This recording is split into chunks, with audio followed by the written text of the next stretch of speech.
Affalé sur son trône, le chef de clan ordonne froidement à Desmond de partir. Le jeune homme s'agenouille, choqué, complètement pris au dépourvu par le décret soudain. Son esprit s'emballe tandis qu'il lutte pour comprendre les paroles dures. Desmond interroge désespérément Adèle, cherchant une raison à son bannissement brutal. La patience d'Adèle craque, son expression se tordant en rage pure. Il blâme furieusement Desmond pour un raid de donjon raté, citant l'incompétence et le gaspillage de ressources. Alors que le chef lève le pied, Desmond se débat pour protester contre l'accusation injuste. Un flashback révèle la vérité. Adèle avait ignoré le rapport de reconnaissance de Desmond pour courir après un trésor. Avant qu'il ne puisse parler, une bouteille en verre est lancée, le frappant en plein sur la tête. L'impact brutal laisse une blessure cuisante, coupant court à sa défense. Le chef rejette toute responsabilité, accusant furieusement Desmond de chercher des excuses à ses propres erreurs. Il saisit Desmond par le col, l'accusant d'essayer de l'accuser à tort pour la mission ratée. Le chef raconte sa supposée générosité d'il y a un an, considérant maintenant Desmond comme ingrat et digne de mort. Une femme aux cheveux roux frappants apparaît,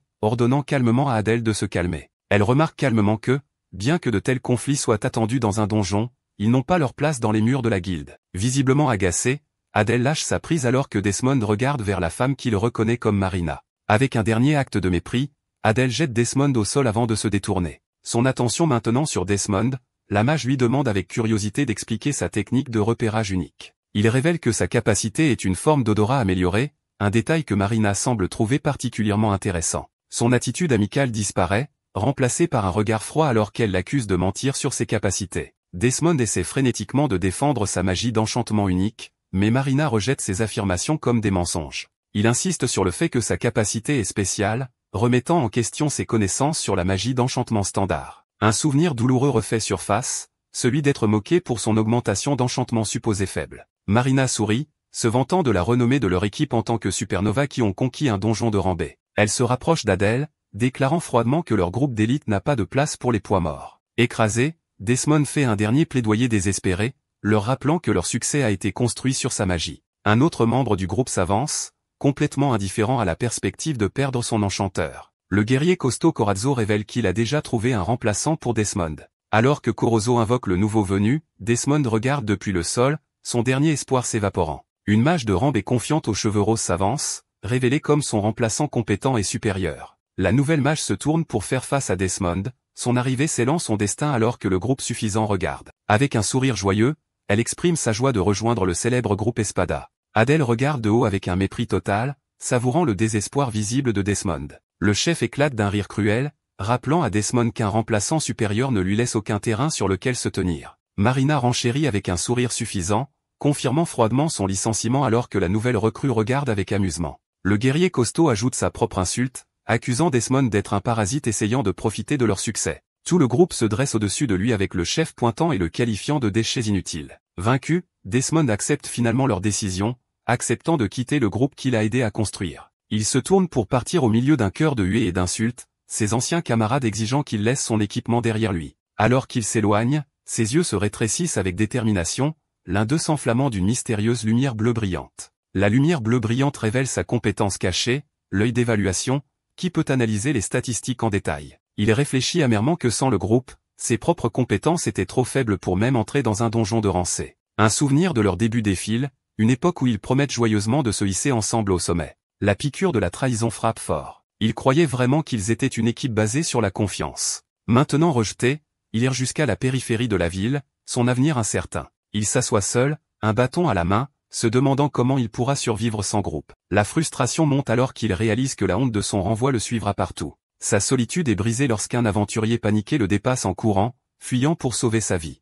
L'aventurier et son compagnon regardent en arrière avec une terreur absolue, choqués de trouver une bête de haut niveau dans une zone de bas niveau. Une terrifiante bête magique de rang B émerge, son aura violette menaçante confirmant leur pire crainte. L'aventurier de rang D tremble, sachant qu'il est complètement dépassé par la puissante bête. Soudain, une mage de rang B confiante apparaît, lançant un sort d'amélioration de la force sur l'homme terrifié. Sa magie s'avère inutile car la bête repousse sans effort l'aventurier comme une mouche. Le monstre se dresse au-dessus de la paire impuissante, ses yeux rouges brillants promettant une fin rapide. Il ouvre ses mâchoires massives, prêt à dévorer les deux aventuriers en une seule bouchée terrifiante. Regardant de loin, Desmond se rappelle comment son propre groupe n'a jamais vraiment compris son pouvoir. Un souvenir amer refait surface, celui où il se moquait de son faible enchantement, qui n'augmentait les statistiques que de 20. Mais maintenant, Desmond lève son bâton, son orbe brillant d'une mystérieuse lumière verte. Il lance calmement sa propre version du sort d'amélioration de la force. Une puissante aura verte enveloppe l'aventurier tombé juste au moment où la bête se précipite pour tuer. L'aventurier ressent une incroyable poussée de puissance,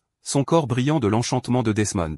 Avec une force nouvelle, il bloque miraculeusement l'attaque dévastatrice de la bête, la retenant avec son épée. Le monstre de Rambé grogne, stupéfait et irrité par la résistance inattendue de sa proie. L'aventurier et son compagnon sont complètement déconcertés par le tournant soudain des événements. La bête enragée change de cible, visant maintenant la mage sans défense. Mais l'aventurier, amélioré avec une agilité incroyable, dépasse la montre à toute vitesse, portant un coup critique. Desmond regarde calmement, sachant que son pouvoir n'était jamais une simple amélioration de +20. Il révèle la vérité. Sa magie multiplie la puissance d'une personne par un nombre stupéfiant de 20 fois. L'aventurier autrefois impuissant déclenche une attaque bien au-delà de son rang, submergeant le monstre de Rambé. Il fixe ses propres mains avec incrédulité, incapable de comprendre le pouvoir qu'il vient de manier. Il regarde la ville, déplorant qu'il ait essayé d'expliquer son vrai pouvoir, mais que son groupe n'ait jamais pris la peine d'écouter. Alors qu'il se tient sur la colline, une nouvelle silhouette en armure blanche brillante apparaît devant lui. Un aperçu de son visage serein et de ses cheveux argentés flottants laisse entrevoir sa puissante présence. La femme mystérieuse le reconnaît, son regard fixé sur l'enchanteur exclu. De retour en ville, Desmond se retrouve à fixer un tableau d'affichage, symbole de son besoin d'un nouveau départ. Il soupire en tenant un prospectus de recrutement, la réalité de sa situation s'imprégnant. Pour continuer son voyage, il sait qu'il doit trouver un nouveau groupe à rejoindre. Le récit se déplace pour expliquer les donjons du monde, d'anciennes ruines remplies de mystères et de dangers. Dans ces ruines se trouvent des connaissances oubliées et d'immenses trésors qui attendent d'être découverts. Les aventuriers risquent leur vie en explorant ces donjons, stimulant l'économie mondiale et le progrès de l'humanité. Desmond sait que pour explorer les donjons, il doit trouver un nouveau groupe à rejoindre. Il désespère, réalisant que ses statistiques pitoyablement basses rendront impossible de trouver quelqu'un prêt à faire équipe avec lui. Il réfléchit à l'absurdité de sa classe d'enchanteur, qui fonctionne avec une intelligence stupéfiante de 0. Cette limitation paralysante signifie qu'il ne peut lancer que les sorts les plus basiques, un fait qui a tourmenté toute sa carrière. Perdu dans ses sombres pensées, il est surpris par l'apparition soudaine d'une silhouette en armure devant lui.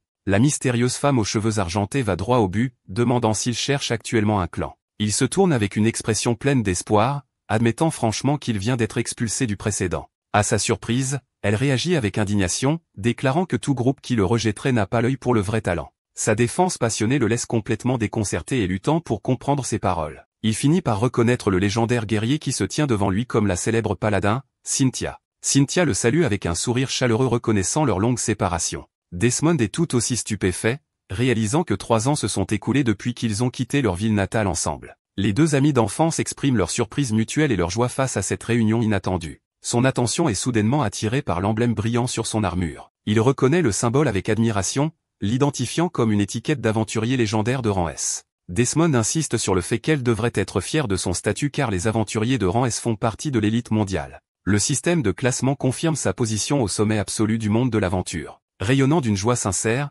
il exprime son immense fierté pour la réussite de son ami d'enfance. Ces mots sincères ont fait rougir le légendaire paladin, touché par sa sincérité. Sa réaction inattendue laisse Desmond déconcerté, une rougeur envahissant ses propres joues. Une rougeur se répand sur son visage alors qu'il pense à la beauté de son ami d'enfance. Il se souvient que tout son parcours d'aventurier a été motivé par le désir d'un jour être son égal. Un souvenir refait surface deux enfants se faisant la promesse de conquérir ensemble un donjon de rang S. De retour dans le présent, il se sent mal à l'aise, supposant qu'elle a depuis longtemps oublié leur vœu enfantin. La conversation change lorsque Cynthia mentionne le nom de son ancien groupe, Espada. Elle note que tout le monde parle d'Espada, le groupe en devenir qui a nettoyé les donjons de Rambé. Avec un sourire entendu, elle attribue avec assurance leur succès directement à lui. Sa croyance inébranlable en son pouvoir laisse Desmond complètement déconcerté et sans voix. Elle révèle qu'elle a toujours été au courant de ses incroyables compétences d'enchantement, le laissant stupéfait que son secret ne soit pas si secret. Ravi de sa reconnaissance, il la regarde suggérer qu'ils peuvent maintenant avancer avec leur plan.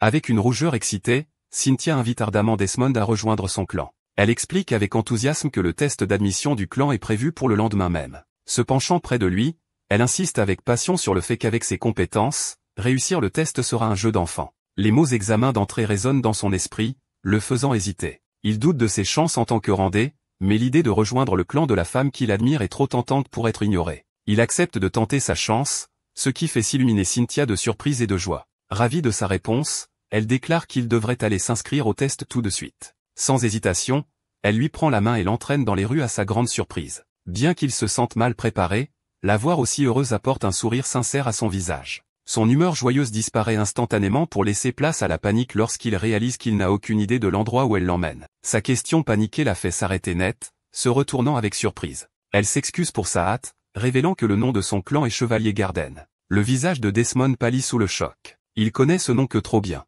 Ils arrivent à une grande forteresse, le quartier général du clan le plus grand et le plus puissant de Bristol. On dit de ce clan légendaire qu'il compte le plus d'aventuriers et qu'il est sur le point de conquérir un donjon de rang S. L'ampleur de tout cela plonge Desmond dans la panique, et il essaie immédiatement de se retirer du test. Avant qu'il ne puisse s'enfuir, Cynthia lui prend doucement la main, stoppant sa retraite. Elle attire calmement son attention, l'appelant par son surnom d'enfance. Se penchant près de lui, elle lui rappelle leur promesse d'enfance de conquérir un donjon ensemble. Son rappel sincère le laisse complètement déconcerté, son visage prenant une teinte rouge foncé. Le mot promesse résonne dans son esprit, remuant un souvenir puissant. Il est stupéfait de réaliser qu'elle s'est souvenue de leur vœu d'enfance de conquérir ensemble un donjon de rang S. Son sérieux le plonge dans un état de trouble, son cœur battant d'émotion. Sa rêverie romantique se brise, remplacée par une panique pure et simple alors que la réalité s'installe. Convaincu qu'il n'en est pas digne, il essaie de s'enfuir, mais Cynthia refuse de le laisser partir. Malgré ses réserves, le jour de l'examen arrive, l'amenant au siège imposant du clan. Il reçoit son numéro de candidat 55 et on lui dit d'attendre que l'examen commence. Il accepte nerveusement, se sentant complètement hors de sa place parmi les autres candidats. Il entre dans un vaste hall s'émerveillant de l'opulence du quartier général du clan. Il est déconcerté par le nombre de candidats, réalisant que la compétition est d'un tout autre niveau. Il serre son numéro de candidat, ayant toujours du mal à croire que son ami d'enfance est dans ce clan légendaire. Les détails de l'examen sont annoncés. Des équipes de 4 doivent vaincre 10 gobelins à l'intérieur d'un donjon de randée. En attendant, il scrute la salle opulente se demandant si Cynthia est quelque part dans le bâtiment. Une annonce soudaine traverse le bavardage, surprenant Desmond et les autres aspirants. Tous les regards se tournent vers une femme debout sur un balcon supérieur, prête à s'adresser à la foule. Elle révèle qu'avant l'examen, ils recevront un salut de Cynthia McDonnell, commandant de la première brigade. Les autres candidats bourdonnent d'excitation, mais Desmond est stupéfait d'entendre son titre officiel. Son visage se fige dans un regard d'incrédulité totale essayant de comprendre ce qu'il vient d'entendre. La révélation fait tourner son esprit, court-circuitant complètement ses pensées. Un organigramme de la hiérarchie du clan confirme son choc. Cynthia dirige la première brigade, l'unité la plus élitiste de Chevalier Garden. Il est révélé que la première brigade est une équipe de 5 membres composée des aventuriers les plus forts du monde avec Cynthia en son centre. Lorsque le commandant est annoncé, Cynthia elle-même monte sur le balcon laissant Desmond complètement abasourdi. Elle se tient devant la foule, sa présence imposante et son armure frappante réduisant la salle au silence. Les autres candidats sont immédiatement captivés par sa beauté tandis que Desmond ne peut que la fixer avec incrédulité. Elle s'adresse aux aspirants, leur souhaitant la bienvenue et les exhortant à donner le meilleur d'eux-mêmes à l'examen. Ces mots inspirants enflamment la foule, qui applaudit avec enthousiasme pour avoir la chance de se battre à ses côtés. Au milieu de l'excitation rugissante, Desmond reste figé, son esprit ayant du mal à accepter cette nouvelle réalité. La vérité le frappe comme un coup physique, son cerveau refusant de traiter l'information. Alors que le discours se termine, les candidats commencent à bouger, se préparant à former leurs équipes d'examen. Il entend les autres rêver de rejoindre la première brigade, reliant enfin que son ami d'enfance est leur commandant légendaire. Il réfléchit que même s'il est heureux pour son ami, son nouveau statut semble complètement irréel. Une vague de solitude le frappe alors qu'il sent la distance entre eux, juste au moment où une voix familière l'appelle par son nom. Cynthia, maintenant vêtue d'une capuche blanche, apparaît devant lui avec un sourire chaleureux le remerciant d'être venu. Desmond recule sous le choc, complètement surpris par son apparition soudaine et personnelle dans le hall bondé. Les autres candidats regardent avec incrédulité, leur attention étant maintenant fixée sur l'interaction mystérieuse. Une vague d'excitation se répand dans la foule alors qu'ils réalisent que le commandant légendaire est là parmi eux. Des murmures se répandent alors que tout le monde se demande qui est Desmond tandis que Cynthia s'excuse de ne pas avoir pu résister à l'envie de le saluer directement. Elle se penche pour lui donner un baiser de soutien sur la joue, lui souhaitant bonne chance pour l'examen. Rouge de fureur, Desmond balbutie ses remerciements alors qu'elle relève sa capuche et s'en va discrètement. Il serre son bâton, se demandant si le paladin le plus fort du monde est vraiment venu jusqu'ici juste pour lui. Rempli d'un but renouvelé, il serre son bâton, prêt à prouver sa valeur. Il s'avance, maintenant déterminé à réussir l'examen et à se tenir aux côtés de Cynthia. Ses pensées sont brisées lorsqu'une aventurière blonde énergique l'appelle soudainement. Elle le pointe du doigt, lui demandant s'il est le candidat numéro 55, le laissant complètement déconcerté. À sa surprise, elle révèle que son propre numéro de candidat est également 55. Il réalise qu'ils doivent être affectés à la même équipe d'examen. L'épéiste joyeuse prend la pose, se présentant comme une attaquante de première ligne nommée Rin. Avant qu'il ne puisse répondre correctement, Rin fait déjà signe à une autre personne. Une mage calme et élégante nommée Dorothy se présente, tenant également le numéro de candidat 55. Desmond est surpris par son attitude douce, réussissant à peine à balbutier une réponse confuse. Une silhouette imposante s'avance soudainement, surprenant Desmond et ses nouveaux compagnons. Le nain bourru se présente comme garant, un porteur de bouclier, révélant qu'il est le dernier membre de leur groupe. Stupéfait par la présence du nain, Desmond balbutie nerveusement son propre nom en guise de présentation. L'énergique Rin l'accueille avec joie tandis que Desmond suggère un surnom plus court, finalisant les présentations du groupe. L'équipe arrive au sinistre donjon de crâne de terreur, son entrée sculptée dans un crâne massif. Un officiel informe le groupe nouvellement formé que ce sera leur site d'examen. L'objectif est clair. Ils doivent soit vaincre 10 gobelins, soit se retirer pour conclure l'examen. Il évalue la situation, reconnaissant que même un donjon de rang des de bas niveau nécessite une stratégie prudente. Ses pensées prudentes sont immédiatement interrompues lorsque Rin charge en avant avec un enthousiasme imprudent. Il essaie désespérément d'arrêter sa charge imprudente, mais l'examinateur se contente de rire de son esprit énergique. Il entend d'autres candidats murmurer que son nouveau groupe semble complètement désespéré. Desmond se souvient que les affectations d'équipe sont aléatoires, mais une terrible réalisation commence à se faire jour en lui. Il apprend que le groupe 55 n'est pas seulement plein de recrues, mais qu'il est réputé être le pire de l'histoire de l'examen. Le titre de pire équipe de l'histoire le plonge dans un état de panique pure et absolue. Il se tourne vers ses coéquipiers, dont l'un montre avec enthousiasme un champignon, confirmant ses pires craintes. Debout devant le donjon, il ne peut s'empêcher de se demander s'il est maudit en matière de fête. L'équipe est arrivée à l'infâme donjon du crâne effrayant, leur terrain d'essai désigné. Ce donjon était autrefois un labyrinthe de rambes et rempli de trésors jusqu'à ce que sa source d'énergie, le cœur du donjon, soit brisée. Maintenant rétrogradé au randé, le donjon n'est guère plus qu'un nid pour gobelins de bas niveau. À l'intérieur, Desmond se souvient que, bien que son ancienne équipe s'attaquait à des donjons de haut rang, il recevait toujours la plus petite part des récompenses. Il se demande à quel moment exactement son ancien camarade a commencé à le traiter avec autant de mépris. Il réalise qu'en y repensant, il n'a aucun souvenir agréable de son temps avec le clan Espada. Il fixe ses nouveaux coéquipiers excentriques, essayant de comprendre pourquoi ils sont appelés les pires de l'histoire. Inquiet qu'ils puissent être dangereux, il essaie prudemment d'attirer leur attention. Sa prudence est accueillie par un tacle volant de Rin qui l'épingle au sol avec un enthousiasme surprenant. Elle lui demande joyeusement pourquoi il a l'air si sombre, complètement inconsciente de son état d'énervement. Interprétant mal son expression comme de la faim, elle lui offre généreusement sa collation spéciale. Elle se vante fièrement de la déliciosité de sa friandise alors que Desmond n'a même pas eu la chance de la manger. Cédant, il prend une bouchée de la collation, ne sachant que faire d'autre. À sa grande surprise, il trouve que la simple collation est en fait incroyablement délicieuse. Un souvenir douloureux montre son ancienne équipe le traitant comme un serviteur, exigeant qu'il leur rapporte des objets. Il réalise qu'avec ses anciens camarades, on ne lui a même jamais donné le temps de manger correctement. La mage, Dorothy, lui offre timidement de l'eau tandis que Goran intervient avec une offre de médicaments. Touché par leur simple gentillesse, Desmond accepte avec gratitude leur offre. Un sourire se répand sur son visage alors qu'il réalise que ses nouveaux coéquipiers, malgré leur bizarrerie, sont des gens vraiment bons. Se sentant plus à l'aise, il demande au groupe pourquoi ils ont décidé de postuler au légendaire chevalier Garden. Rin explique joyeusement qu'elle est la troisième fille d'une famille noble de la campagne. Elle révèle que ses parents désapprouvaient son rêve d'être une aventurière, insistant pour qu'elle se marie à la place. Maintenant, elle est déterminée à devenir la plus grande aventurière du monde pour leur prouver le contraire alors que Desmond se tourne vers le nain. Il demande à Gérant si le but d'un porteur de bouclier est de protéger tout le monde, un fait que le nain confirme simplement. Garant déclare que protéger les gens est son devoir, une déclaration qui impressionne profondément Desmond. Réalisant que ses coéquipiers sont gentils, Desmond se tourne vers la mage silencieuse, Dorothy, lui demandant son histoire. Dorothy révèle timidement que ses parents adoptifs sont dans le clan, et elle veut se joindre pour rembourser leur gentillesse.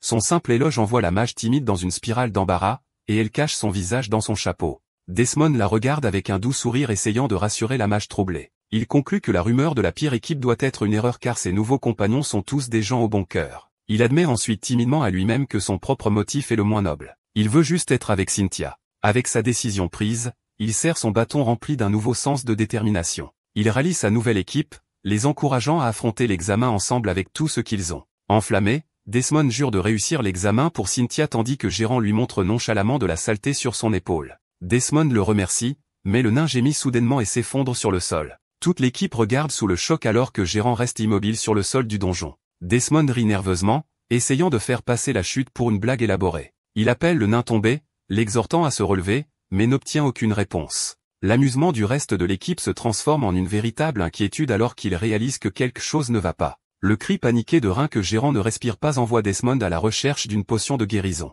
Juste au moment où la panique s'installe, les yeux de Gérant s'ouvrent avec un rire tonitruant. Il s'excuse pour la blague tandis que Rin le gronde enjoué pour la peur. Desmond reste sans voix alors que Gérant admet qu'il s'effondre souvent, bien qu'il essaie d'être prudent. L'horrible réalisation frappe Desmond que cela pourrait être un événement régulier. Il active son œil d'évaluation, déterminé à comprendre le véritable potentiel de sa nouvelle équipe. Son analyse révèle que Rhin, leur avant-garde, a une grande agilité mais la force d'une nouille humide. Ensuite, il vérifie Gérant, le porteur de bouclier, qui a la vitalité d'une plante d'intérieur. Dorothy remarque son expression sombre, mais il a du mal à trouver les mots justes. Il concentre son regard, tournant son attention vers leur dernier espoir, la mage. L'évaluation montre que Dorothy a une intelligence impressionnante capable de lancer des sorts puissants. Il loue ses capacités, mais son compliment envoie la mage timide dans une panique agitée. Elle admet timidement sa faiblesse paralysante. Elle ne peut lancer qu'un seul sort par jour. Le dernier clou dans le cercueil frappe Desmond si fort qu'il crache pratiquement du sang. Sa réserve de mana est si petite qu'elle confirme ses pires craintes.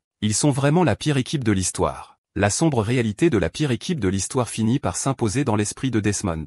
Il réalise que leur attaquante, Rhin, est trop faible pour vaincre quoi que ce soit. Leur porteur de bouclier, Gérant, est si fragile qu'il tomberait d'un seul coup. Et leur mage, Dorothy, est limitée à ne lancer qu'un seul sort pour toute la journée. Il conclut que même lui, avec ses enchantements de base, est tout autant un handicap. Paniqué, il sait qu'il doit lancer son sort d'amélioration immédiatement, sinon ils seront tous anéantis. Juste à ce moment-là, Rhin aperçoit une horde de gobelins confirmant son pire scénario. Desmond crie désespérément à tout le monde d'attendre pendant qu'il prépare sa magie. Mais Rhin, avec un cri confiant, ignore son avertissement et charge la tête la première dans la mêlée. Elle croise les épées avec le premier gobelin, initiant un combat auquel ils ne sont absolument pas préparés. L'attaque de Rhin échoue de manière spectaculaire, sa force pitoyable la laissant complètement maîtrisée par un seul gobelin. Impassible, elle prend comiquement le monstre de bas niveau pour le boss du donjon, jugeant complètement mal la situation. Alors qu'un autre gobelin charge, Desmond essaie frénétiquement de lancer son sort, mais le chaos a déjà éclaté. Un cri d'avertissement soudain attire son attention sur une menace immédiate, ses yeux s'écarquillant d'alarme.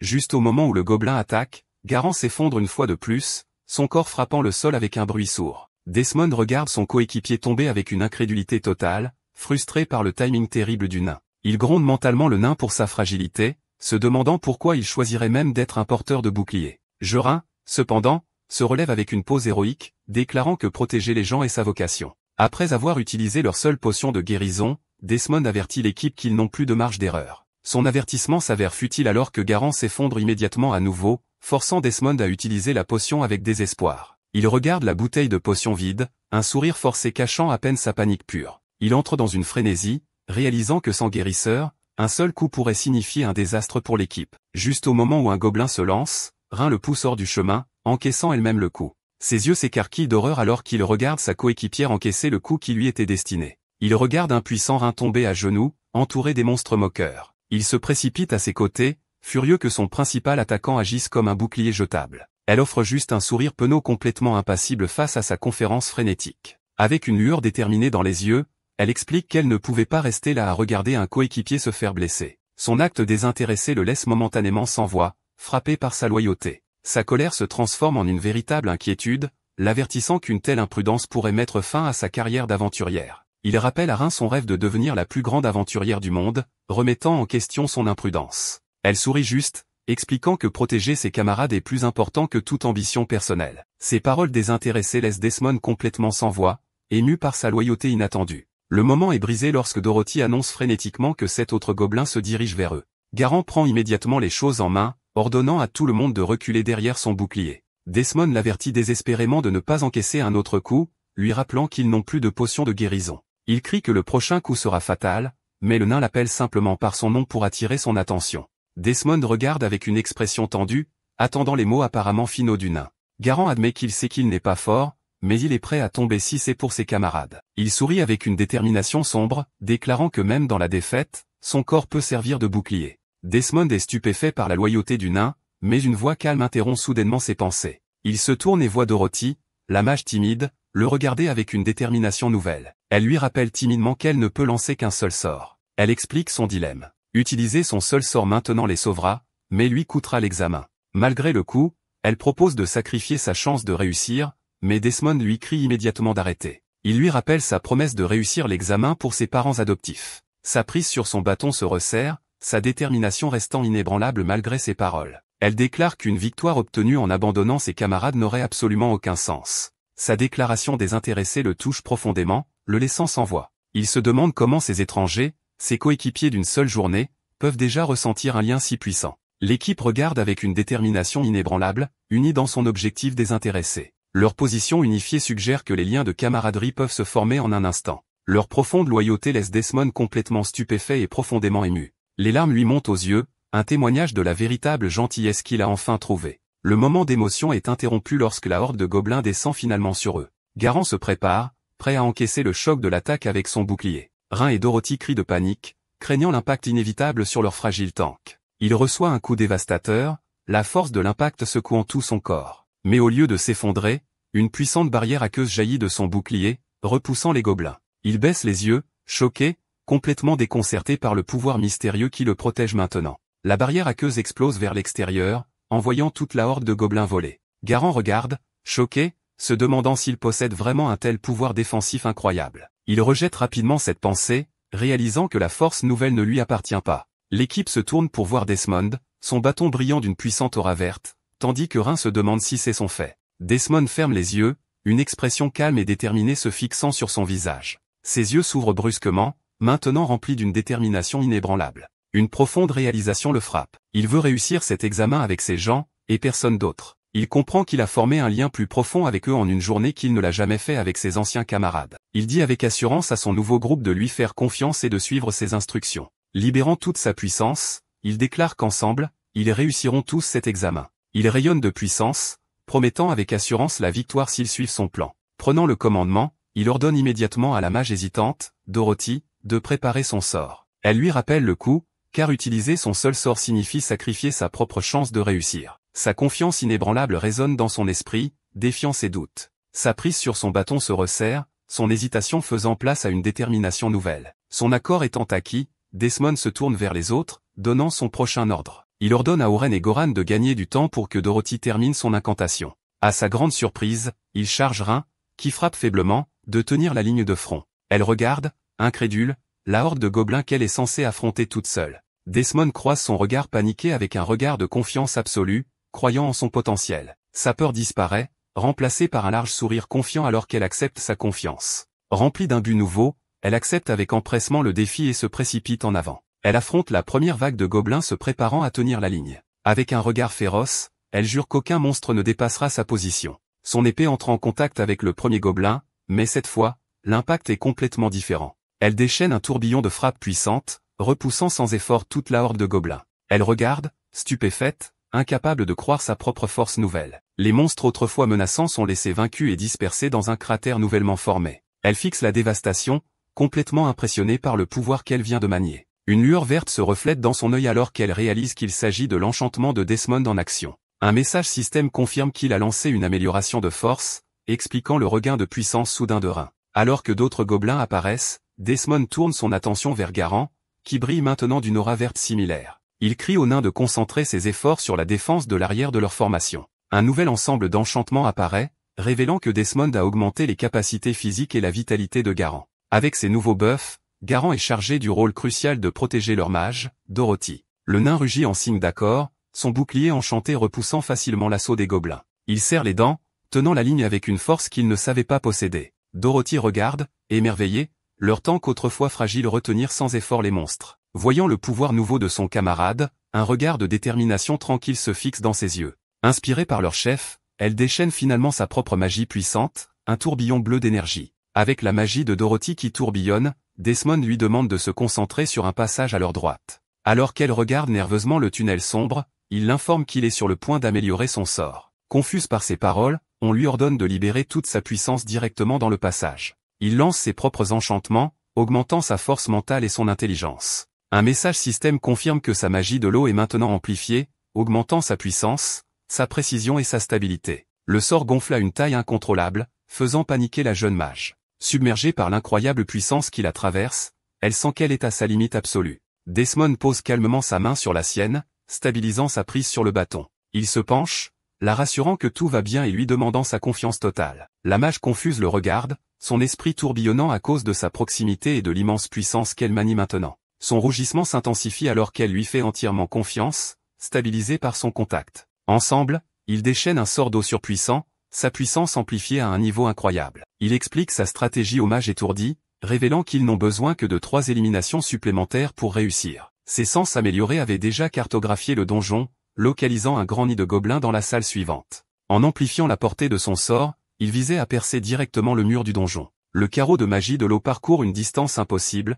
surprenant complètement les gobelins lointains. Il révèle que ce seul tir parfaitement visé est tout ce dont ils ont besoin pour réussir l'examen d'un seul coup. Avec un regard de satisfaction, il confirme que leur plan a été un succès, ayant vaincu le nombre requis de monstres. L'immense puissance du sort creuse un nouveau tunnel massif à travers le donjon, choquant tout le monde. Une goutte de sueur coule sur son visage alors qu'il réalise qu'il a peut-être un peu exagéré l'enchantement. La puissance du sort monte en flèche de manière incontrôlable alors que Desmond réalise qu'il l'a peut-être un peu trop boosté. L'explosion qui en résulte est si massive qu'elle détruit complètement le donjon Dreadskull du paysage. Le groupe est assis au milieu des débris avec Goran qui s'excuse timidement de s'être laissé emporter par le gain de puissance. Desmond regarde avec horreur, se demandant si leur victoire excessive ne leur causera pas des ennuis. Il panique, certain qu'ils seront disqualifiés pour avoir détruit tout le site d'examen. Un examinateur s'approche, levant une main pour calmer le chef de groupe frénétique. À leur grande incrédulité, l'officiel annonce qu'ils ont tous réussi l'examen. Les examinateurs sont stupéfaits, notant que le pire groupe a été en quelque sorte le plus rapide à terminer le test. L'officiel lui tend une carte, confirmant officiellement leur succès et mettant fin à l'examen. L'examinateur couvre ensuite Desmond d'éloges, stupéfait qu'un aventurier de rang D puisse manier une magie aussi incroyable. Desmond rit nerveusement des éloges, juste soulagé que malgré tout, ils aient effectivement réussi l'examen. Leur succès leur donne l'entrée au magnifique quartier général du Jardin des Chevaliers. À l'intérieur, ils sont formellement félicités et reçoivent leur carte de membre officiel. Un officiel les accueille, les intronisant formellement en tant que membres du clan légendaire. Desmond fixe sa nouvelle carte, traitant toujours leur victoire improbable alors que ses coéquipiers regardent. Rin éclate de joie, ravi d'avoir réussi l'examen contre toute attente. Elle le plaque dans une étreinte reconnaissante, lui attribuant tout le mérite de leur victoire alors qu'il balbutie d'embarras. Leur célébration est interrompue lorsqu'ils remarquent d'autres aventuriers à l'air plus sérieux les regarder fixement. La pièce entière semble s'ouvrir pour eux, tous les autres aventuriers leur évitant ostensiblement. Une goutte de sueur roule sur son visage alors qu'il réalise que l'étrange atmosphère hostile leur est entièrement destinée. Des murmures se répandent dans le hall, les identifiant comme le groupe qui a réussi l'examen le plus rapidement. Les autres aventuriers sont perplexes, se souvenant que le groupe 55 était censé être le pire de l'histoire. Desmond surprend les rumeurs folles concernant son pouvoir, secrètement satisfait de sa nouvelle réputation. Rin rayonne de fierté, soulignant que tout le monde parle de la façon dont leur chef est incroyable. Elle lui donne une amicale tape, mais il balbutie, submergé par les éloges soudains. Garan lui dit de ne pas être modeste,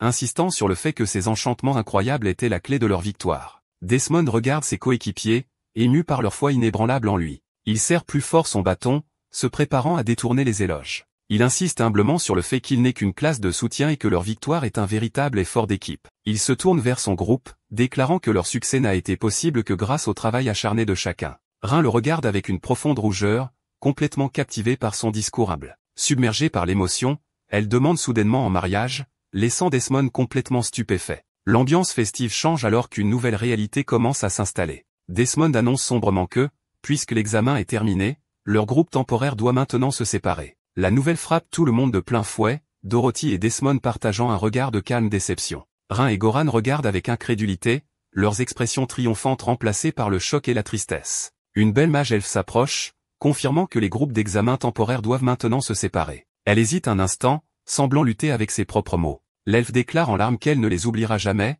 qualifiant leur groupe de meilleur groupe qu'elle ait jamais connu. Rin intervient avec un regard confus, soulignant que leurs nouvelles cartes de guide les ont tous affectés au même groupe. Desmond fixe sa carte avec incrédulité, réalisant qu'ils ont tous été affectés au même groupe officiel. Le groupe reste silencieux, abasourdi, en train de traiter la nouvelle inattendue qu'ils sont coincés ensemble. Leur choc se transforme rapidement en joie alors qu'ils acceptent leur destin en tant qu'équipe permanente. Rin se représente avec enthousiasme tandis que Dorothy cache son visage, embarrassée par ses adieux larmoyants précédents. Avec un large sourire de chat, Rin suggère immédiatement qu'ils sortent célébrer leur nouveau statut. Elle insiste sur une fête de la victoire avec des boissons, une suggestion que Goran soutient de tout cœur. Desmond hésite, ses pensées se tournant vers Cynthia et son désir de lui dire qu'il a réussi. Il regarde autour de lui dans le hall animé, réalisant qu'il ne sera pas facile de la trouver maintenant qu'ils sont membres officiels. Un pincement de solitude le frappe. Un moment de mélancolie tranquille au milieu de la célébration. La scène passe à une vue aérienne de la ville alors que le groupe nouvellement formé se dirige vers une taverne. Le groupe arrive dans une taverne d'apparence confortable pour commencer sa célébration.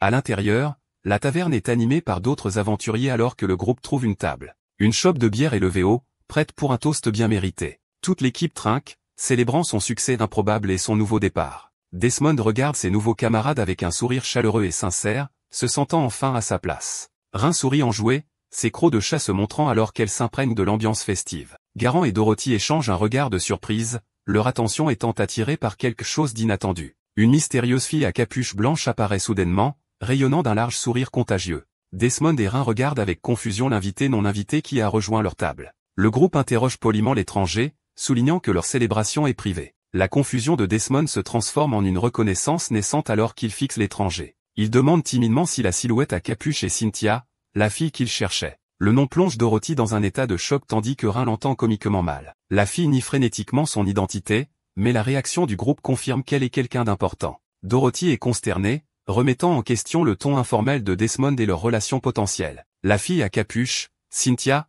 lance un regard acéré sous sa capuche, faisant taire la table. Elle soupire et s'excuse pour l'intrusion soudaine, admettant que ses émotions ont pris le dessus. Cynthia révèle timidement qu'elle connaît Desmond depuis l'enfance et qu'elle est venue célébrer son succès. Desmond rougit et est profondément ému qu'elle ait fait tout ce chemin juste pour lui. Dorothy est stupéfaite par la révélation tandis qu'une Cynthia troublée tente de minimiser leur lien. Cynthia précise que Desmond a réussi grâce à son propre mérite, et non parce qu'elle lui a montré un favoritisme quelconque. Rin intervient, convenant volontiers qu'ils connaissent la vraie force de Desmond.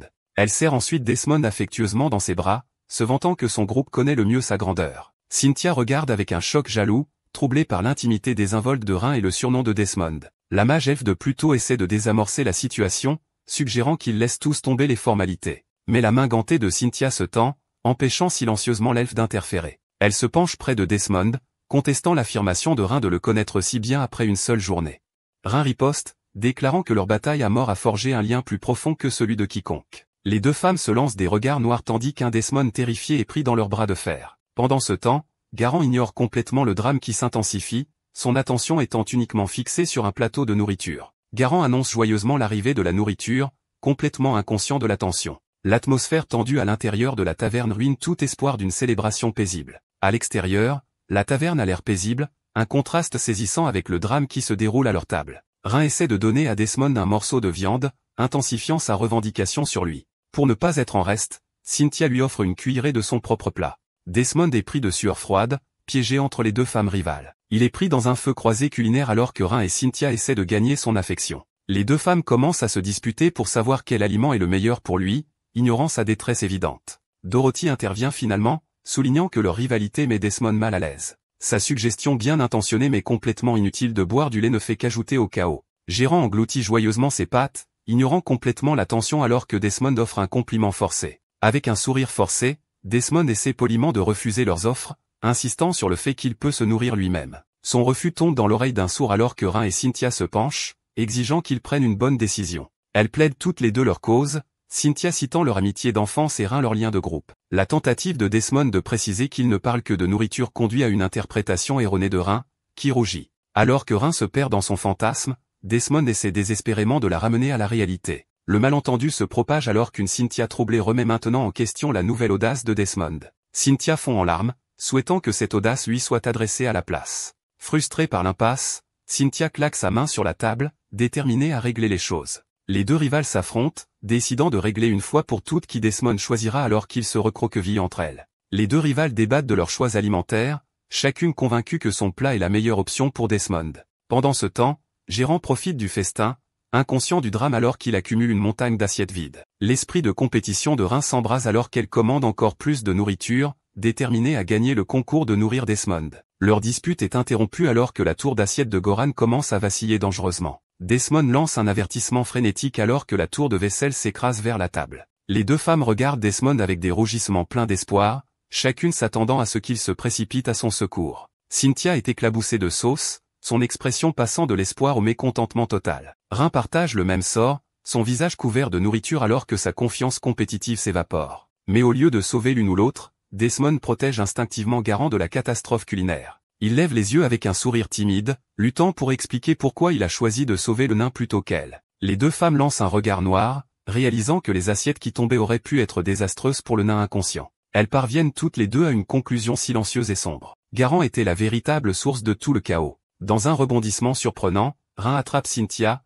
l'entraînant dans une alliance inattendue. Leur rivalité oubliée, Elle décide de faire équipe pour une nuit de beuverie, au grand choc de l'elfe. Desmond réfléchit à la tournure chaotique mais joyeuse des événements, obtenant enfin une véritable fête de la victoire. Rhin est montré complètement rouge, ayant clairement embrassé l'esprit de fête avec un peu trop d'enthousiasme. Plus tard dans la nuit, Goran porte Rhin inconsciente tandis que Dorothy essaie de maîtriser leur groupe turbulent. Desmond remercie sincèrement Cynthia d'avoir fêté ça avec eux, et elle lui répond par un sourire timide. Dorothy repense à la soirée, réalisant que c'est sa première vraie célébration avec un groupe de camarades. Il a l'air sincèrement heureux, admettant qu'il était content qu'elle puisse être là pour partager leur succès. Un profond rougissement se répand sur le visage de Cynthia alors qu'elle admet qu'elle est contente d'être venue. Elle avoue qu'elle est heureuse qu'ils puissent maintenant être dans le même clan. Desmond rit en soulignant que leurs brigades respectives sont encore assez éloignées. Elle prédit avec assurance qu'avec son talent, il sera dans sa brigade de haut niveau en un rien de temps, le laissant confus. Son regard devient sérieux lorsqu'elle insiste sur le fait que ses éloges sont totalement sincères. Cynthia sourit ensuite, ajoutant qu'elle est heureuse qu'il ait trouvé des membres de groupe aussi intéressants.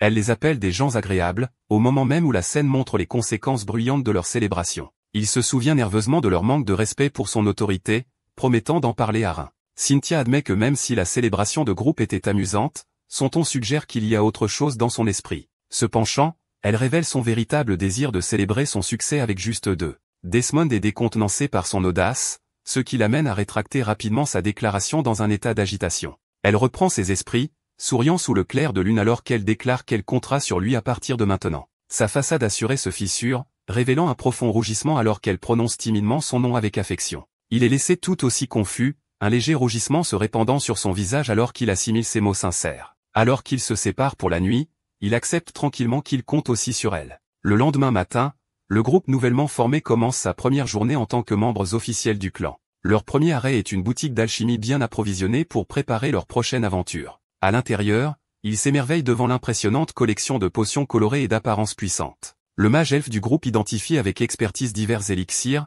des potions de guérison aux antidotes puissants. Avec une détermination partagée, ils conviennent de s'équiper entièrement pour leur première mission officielle. Desmond se souvient soudain de poser une question importante sur leurs finances. Il demande à Dorothy s'ils doivent partager le coût de leur nouvelle fourniture. Dorothy explique joyeusement que le clan couvrira toutes leurs dépenses, à sa grande surprise. Il est touché par la générosité du clan, se souvenant qu'il devait tout payer dans son ancien groupe.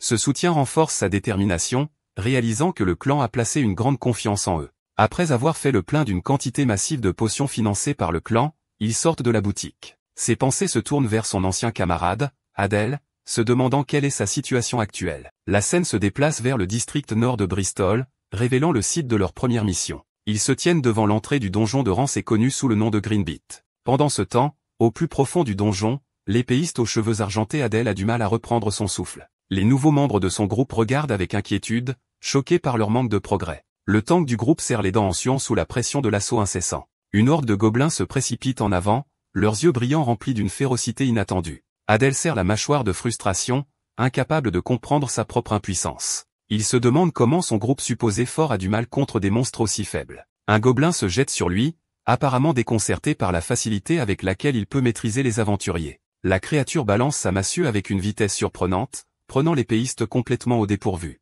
Adèle parvient à peine à bloquer l'attaque, la force de l'impact faisant vibrer ses bras. Le coup le fait trébucher en arrière, complètement dépassé par la force du monstre. Ses coéquipiers horrifiés crient alors que leur principal attaquant est facilement mis à terre. Le mage du groupe recule de peur alors que les gobelins se rapprochent d'elle. Elle appelle désespérément leur tank pour la protéger du monstre qui approche. Le groupe sombre dans le chaos, le tank étant dépassé et criant au mage d'utiliser sa propre magie. Leur tank se demande pourquoi elle ne lance pas de sort, mais elle insiste sur le fait qu'elle en est incapable, laissant Adèle regarder avec incrédulité. Bouillant de frustration, Adèle se rend compte que son groupe est en train de s'effondrer complètement. Sans autre choix, il ordonne une retraite complète, activant un parchemin de téléportation d'urgence. Le groupe réapparaît à l'extérieur du donjon, complètement épuisé et vaincu par l'épreuve. Adèle exige furieusement une explication, déconcertée par leur échec dans un donjon de Rance et contre de simples gobelins. Le tank se demande s'ils ont fait une erreur, mais le guérisseur confirme qu'ils étaient dans le bon donjon de bas niveau. Elle suggère faiblement qu'ils passent peut-être juste une mauvaise journée, bien que sa propre expression soit remplie de doutes. Le mage de soutien remet en question le groupe vaincu d'Adèle alors qu'il doute intérieurement de leur force supposée. Adèle explose, blâmant furieusement les enchantements inefficaces du mage de soutien pour leur défaite humiliante. Le mage aux cheveux roses recule d'incrédulité avant que son expression ne se durcisse de rage. Elle rétorque vivement, rejetant la faute sur le reste du groupe pour sa propre impuissance. Elle interpelle leur tank, soulignant son incapacité totale à tenir la ligne contre les monstres. Ensuite, elle critique leur mage pour n'avoir lancé que quelques sorts faibles avant de devenir inutile. Avec un ricanement, elle rappelle à Adèle que lui, leur principal attaquant, a été facilement mis à terre par un simple gobelin. Le mage de soutien se moque du soi-disant groupe Espada, les traitant de misérables faibles qui ne devraient pas la blâmer. Adèle bouillonne de fureur, ses jointures blanchissent alors qu'il lutte pour contenir sa colère face à ces mots. Craquant complètement, il attrape le mage par son col, son visage déformé par la rage alors qu'il la menace. Impassible face à sa menace, le mage lui renvoie un regard défiant, lui disant d'arrêter. Adèle crie alors qu'il est soudainement projeté en arrière avec une force surprenante. Avec une seule poussée sans effort, elle envoie l'épéiste s'étaler sur le sol. Sa tête heurte la terre avec un bruit sourd humiliant, ajoutant l'insulte à la blessure. Il serre les dents d'incrédulité, complètement abasourdi par sa propre impuissance. Les autres membres du groupe regardent en silence horrifiés alors que leur équipe s'effondre complètement. Le mage de soutien le regarde de haut avec un sourire suffisant et condescendant. Elle se moque ouvertement de sa pathétique tentative d'intimidation, riant de sa faiblesse. Avec une dernière remarque cinglante, elle le rejette comme étant simplement faible. L'œil d'Adèle brille d'une intention meurtrière, sa fureur atteignant son paroxysme absolu. Le mage l'informe calmement qu'il n'est pas nécessaire de la renvoyer alors qu'elle fait un pas en arrière. Elle démissionne sur le champ, refusant de travailler avec un groupe aussi inutile et les avertissant de rester à l'écart. Avec un dernier soupir de dégoût, elle tourne le dos au groupe humilié et s'en va. Adèle bouillonne d'une rage impuissante, maudissant son échec total et absolu. Il déchaîne sa frustration sur un rocher à proximité, regroupant tous les enchanteurs, y compris Desmond, dans la même catégorie. Se tenant la tête, il sombre dans une rage, convaincu que tous les enchanteurs qu'il a rencontrés sont inutiles et ennuyeux. La scène revient au magnifique siège du chevalier Garden, un contraste saisissant avec la misère d'Adèle. Les yeux de Desmond pétillent d'excitation alors qu'il pense à leur toute première mission officielle. Il serre le poing, rempli de détermination à faire de son premier travail pour le clan un succès retentissant. Il rêve de gravir les échelons, espérant un jour se tenir aux côtés de Cynthia dans la première brigade d'élite. Le groupe se rassemble pour leur première journée, avec reins pleines d'énergie et Desmond saluant poliment ses nouveaux camarades. Desmond s'interroge sur leur première mission, tandis que Dorothy pense qu'il s'agira probablement d'une simple recherche de donjon. Rein suppose avec assurance que leur premier travail sera facile, ce qui vaut à Dorothy un doux rappel de ne sous-estimer aucune tâche. Un large sourire se répand sur le visage de Desmond, vraiment heureux d'entreprendre une mission avec cette équipe. Alors que les portes de la salle de briefing s'ouvrent, son excitation grandit, prêt pour que l'aventure commence. La scène coupe sur une confrontation tendue entre deux hommes à l'air sévère, laissant entrevoir des problèmes ailleurs. Un autre groupe d'aventuriers est montré,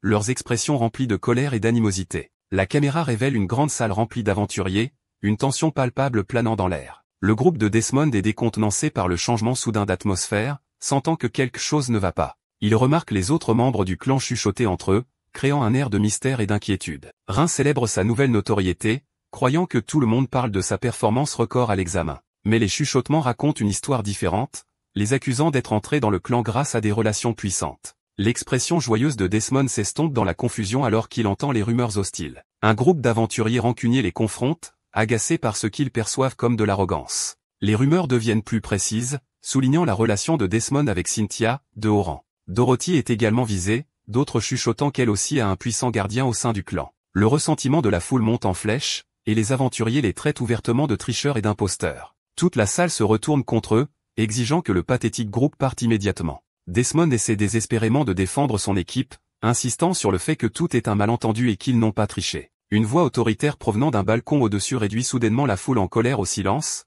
mettant fin à la confrontation. Les aventuriers rancuniers lancent des regards noirs, leurs visages empreints de suspicion et de jalousie. Toute la salle regarde avec hostilité, leur regard collectif fixé sur les nouveaux venus. Desmond et Dorothy lèvent les yeux nerveusement, se demandant qui est venu à leur secours. Un homme avec une bouteille à la main s'adresse à la foule, annonçant la présence du nouveau groupe de la 5e brigade. Il se présente comme Brandt, le capitaine de leur brigade, laissant Desmond et Dorothy stupéfaits. L'esprit de Desmond tourne, incrédule, incapable d'accepter que cet homme débraillé soit leur chef. Leur nouveau capitaine se révèle complètement ivre, leur offrant un accueil pâteux et excessivement familier. Un vice-capitaine sur le balcon essaie désespérément de maîtriser son supérieur en état d'ébriété. L'ignorant, le capitaine décide maladroitement de procéder au briefing de la mission. Il annonce, ivre, que leur première mission est de fouiller la perfide grotte de glace d'Imbael. Leur objectif principal est de récupérer la légendaire gemme de sagesse dans les profondeurs du donjon. La foule éclate d'incrédulité, reconnaissant la gemme comme un objet de rang B de haut niveau. Un aventurier souligne furieusement que la grotte de glace est un donjon de rang B,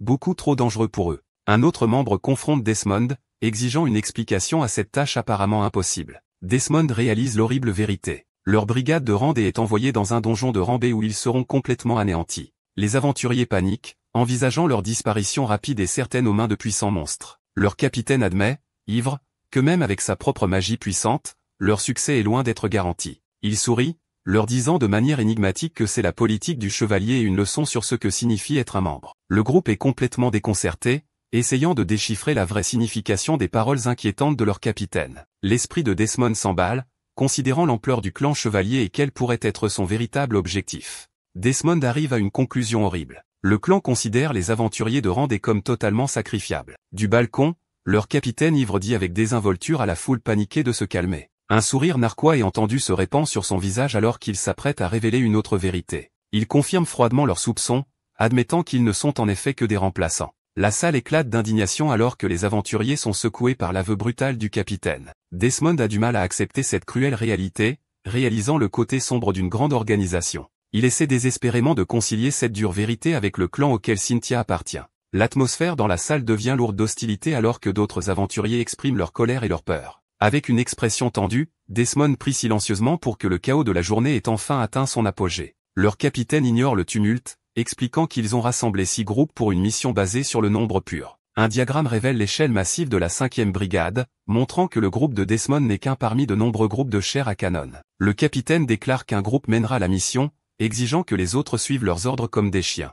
Desmond regarde la rage bouillonnante des autres aventuriers, peu impressionné par le ton condescendant du capitaine. Il espère désespérément éviter le rôle de leader, mais le capitaine annonce que le groupe numéro 55 a été choisi. À son horreur, le capitaine nomme officiellement le groupe de Desmond comme les chefs de toute l'expédition. La salle éclate de fureur silencieuse alors que chaque autre aventurier lance des regards noirs au chef nouvellement nommé. L'incrédulité et le ressentiment se répandent dans la foule, qui voit clairement cela comme un acte de favoritisme. De son balcon, le capitaine ivre fait un dernier adieu pâteux, complètement indifférent au chaos qu'il a causé. Les portes de la salle de briefing claquent, piégeant les 6 groupes dans une pièce chargée de tension. Desmond force un sourire douloureux, sentant le poids de 5 groupes hostiles prêts à déchirer son équipe. Le groupe est intimidé par l'ampleur du quartier général du Chevalier alors qu'ils se préparent pour leur mission. Leur destination est révélée, la perfide et massive grotte de glace de Mesvel. Dorothy confirme leurs craintes, expliquant que le donjon de Rambé est connu pour sa grande difficulté. Ils entrent prudemment dans la grotte, immédiatement frappés par une chute de température à glacer le sang. Un seul pas sur le sol gelé et glissant met en évidence l'environnement périlleux. Desmond regarde avec étonnement alors qu'il apprend que le donjon de glace magique est en constante expansion. Il s'émerveille devant l'ancienne structure artificielle avec des murs et des piliers sculptés entièrement dans la glace. Rin rappelle avec espièglerie à tout le monde de rester vigilant, bien que son attitude joyeuse contraste avec le danger. Elle avance à petits pas, surprise de ne pas sentir le froid malgré le fait que sa respiration se transforme en brume. Desmond révèle fièrement que sa magie est à l'œuvre, ayant déjà lancé un buff de résistance au froid sur tout le groupe. Les filles sont émerveillées alors que Desmond explique que son enchantement rend inutile l'équipement d'hiver encombrant. Rin s'émerveille de sa magie polyvalente, tandis qu'il note humblement qu'il devra éventuellement être relancé. Elle lui saisit le bras avec enthousiasme, le couvrant d'éloges pour son incroyable talent. Rin plaisante en disant qu'elle le veut comme radiateur personnel, s'accrochant à lui alors qu'il regarde maladroitement. Il essaie de la ramener à la réalité, l'avertissant qu'ils ne peuvent pas se permettre de baisser leur garde. Pendant qu'il parle, la botte à pointe d'un autre aventurier glisse dangereusement sur le sol glacé et glissant. L'homme titube vers l'avant, sa chute l'envoyant s'écraser directement sur Desmond. Desmond est projeté au sol et Rin crie son nom, alarmé. L'aventurier qui est tombé blâme furieusement Rin, mais elle rétorque que c'est lui qui devrait s'excuser. Le chef d'un autre groupe intervient, les accusant avec colère de plaisanter au lieu de se concentrer sur la mission. Le chef du groupe rival ricane, exprimant ouvertement sa haine pour les aventuriers qui comptent sur les relations. Rin tape furieusement du pied, niant avec véhémence ses accusations tout en devenant comiquement enragé. L'aventurier qui est tombé sourit par-dessus son épaule, convaincu que leur rôle de leader a été obtenu par la tricherie. Toute l'expédition se retourne contre eux, leur voix s'élevant en un chœur de menaces et d'exigences pour qu'ils partent. Desmond essaie désespérément de calmer la foule pendant qu'une Rin furieuse se plaint de tout le bruit. Lassée des insultes, l'expression de Rin se durcit alors qu'elle décide de prouver sa valeur par l'action, choquant Desmond. Elle défie hardiment tout le groupe, prête à démontrer ses compétences au lieu d'écouter les rumeurs. L'œil du chef rival tressaute de rage, clairement provoqué par son défi provocateur. Il accepte furieusement son défi alors que les membres de son propre groupe se préparent à une bagarre, au grand horreur de Desmond. Le chef rival rassemble ses troupes, leur ordonnant d'attaquer et d'éjecter de force les tricheurs du donjon. Desmond implore désespérément la coopération, rappelant au groupe hostile qu'ils sont tous censés être des alliés. Ces paroles sont complètement ignorées alors que les aventuriers furieux chargent vers l'avant, prêts à attaquer. Imperturbable par la foule, Rin sourit et se lance dans l'action, prêt à les affronter tous seuls. Desmond panique soudainement en réalisant avec une horreur vertigineuse que ses enchantements ne fonctionnent pas comme prévu. Les aventuriers rivaux l'entourent en se moquant de lui, louant sarcastiquement sa tentative de protéger son groupe. Un attaquant lui assène un coup solide au visage, l'accusant furieusement de s'être frayé un chemin dans le clan en trichant. Avec le nez en sang, il essaie de protester de leur innocence, insistant sur le fait que tout est un malentendu. Ses supplications sont accueillies par un coup de pied brutal alors que son attaquant ricane en disant que tous les tricheurs clament leur innocence. La foule en colère l'épingle au sol, exprimant sa frustration face à son traitement spécial perçu. Pendant que Desmond est submergé, Rin engage farouchement un autre aventurier, bloquant une frappe puissante. Les yeux de Rin brûlent de fureur alors qu'elle se prépare à lancer sa contre-attaque. Elle donne un coup de pied puissant, envoyant l'aventurier surpris chanceler sous l'impact. Son adversaire la regarde en arrière, confus, complètement insensible au coup direct. Rin recule de douleur, réalisant que son attaque n'a eu aucun effet sur l'homme étonnamment résistant. Impressionnée, elle loue sa résilience, le prenant à tort pour un tank célèbre qui nie nerveusement le titre. Les autres groupes, maintenant convaincus que ce n'est que du népotisme, décident de les submerger avec le nombre. Alors qu'ils chargent, les aventuriers rivaux glissent et glissent sur le sol glacé et perfide. Rin se retrouve rapidement maîtrisé par la foule en colère, incapable de riposter efficacement. Dorothy est également acculée, appelant à l'aide alors que la situation dégénère. Un seul pas ferme résonne dans la grotte, signalant l'arrivée d'une figure inconnue. Les yeux de Dorothy s'écarquillent d'alarme alors qu'elle sent un nouveau danger invisible. Le son envoie une onde de confusion à travers les autres aventuriers qui interrompent leur attaque. Allongé sur le sol, Desmond se rend compte que son enchantement interagit avec le donjon d'une manière inattendue. Alors que son attaquant s'apprête à lui donner un coup de pied, Desmond essaie désespérément de terminer le lancement de son sort. Dorothy crie un avertissement désespéré, essayant d'attirer l'attention de tout le monde. Elle supplie les parties hostiles d'arrêter, sentant que le danger imminent est bien plus grand que leur querelle mesquine. Le chef rival ricane, leur disant que la seule issue est de quitter complètement le clan chevalier. Alors qu'elle est retenue, Dorothy tente frénétiquement de les avertir de la glace traîtresse sous leurs pieds. Soudain, des pics de glace acérés commencent à saillir du sol du donjon, révélant un piège caché. Les autres aventuriers se figent, réalisant avec une horreur naissante que leur bagarre vient d'activer les défenses du donjon. Les aventuriers rivaux regardent dans un silence stupéfait, incapables de comprendre le danger soudain. Tout le sol de glace se brise, révélant un abîme profond et sombre sous eux. Des dizaines d'aventuriers sont précipités dans le gouffre nouvellement formé. Le groupe crie de choc et de douleur alors qu'ils dégringolent dans les airs. Rin et les tanks rivaux glissent de manière incontrôlable sur une pente glacée abrupte. Le groupe de Dorothy essaie désespérément de retrouver son équilibre sur la pente traîtresse. Le chef rival hurle de terreur, réalisant que le sol a complètement disparu. Lui et les membres de son groupe s'agitent sauvagement, essayant d'arrêter leur descente. Desmond regarde avec horreur un aventurier tomber devant lui dans le piège rempli de pics en contrebas. Desmond et les autres sont précipités dans une chute libre, leur visage tordu de peur alors qu'ils tombent dans le gouffre. Des pics de glace acérés brillent d'une manière menaçante, promettant un sort sinistre à ceux qui sont tombés. Les quelques aventuriers restés sur le rebord crient d'horreur en voyant leurs camarades disparaître dans le piège. Une vue large révèle les conséquences désastreuses avec des dizaines d'aventuriers éparpillés à travers la fosse glacée. Les survivants regardent avec choc, croyant que toute leur expédition a été anéantie en un instant. D'autres aventuriers qui ont évité la chute sont figés d'incrédulité, incapables de comprendre le désastre. Mais juste au moment où tout espoir semble perdu, une mystérieuse aura verte entoure une main neutralisant la glace mortelle. Les aventuriers restants, y compris Dorothy et le chef rival, sont déconcertés par ce revirement soudain de situation. Tous les yeux se tournent vers Desmond, qui brille maintenant de la même énergie magique protectrice. L'expression de Dorothy passe du choc à la curiosité, essayant de comprendre la source de la magie. Les aventuriers tombés regardent leurs propres mains avec étonnement, réalisant qu'ils sont vivants et indemnes. Un aventurier réalise qu'il n'a subi aucun dommage,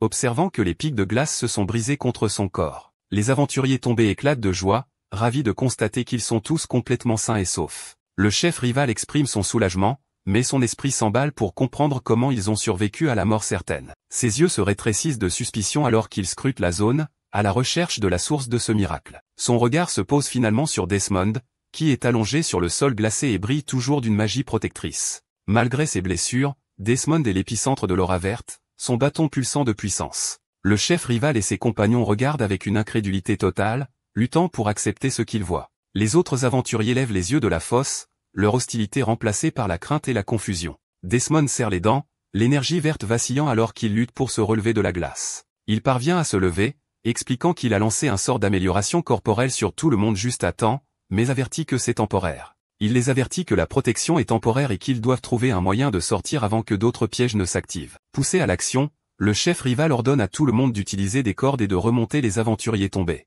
Les parties autrefois hostiles travaillent finalement ensemble, sauvant leurs camarades du gouffre glacé. Après un effort frénétique, le chef rival confirme que tous les aventuriers ont été évacués en toute sécurité de la fosse. Le danger immédiat étant passé, les forces de Desmond l'abandonnent finalement et il trébuche sur la glace. Il s'effondre sur ses genoux d'épuisement alors que ses coéquipiers se précipitent à ses côtés avec inquiétude. Les aventuriers rivaux regardent dans un silence stupéfait, réalisant que Desmond lançait son sort alors même qu'il l'attaquait. Le chef rival avait supposé que l'enchantement était uniquement destiné aux coéquipiers de Desmond, mais maintenant il comprend la vérité. Un flashback révèle que Desmond essayait désespérément de lancer le sort protecteur sur ses propres agresseurs. Le chef rival comprend enfin que même pendant qu'il était brutalisé, la seule pensée de Desmond était de les sauver. Le chef rival et son groupe regardent dans un silence stupéfait, leur animosité précédente ayant complètement disparu. Les autres aventuriers regardent, leur visage exprimant un mélange de culpabilité et d'incrédulité face à ce qui vient de se passer. Les yeux du chef rival se rétrécissent,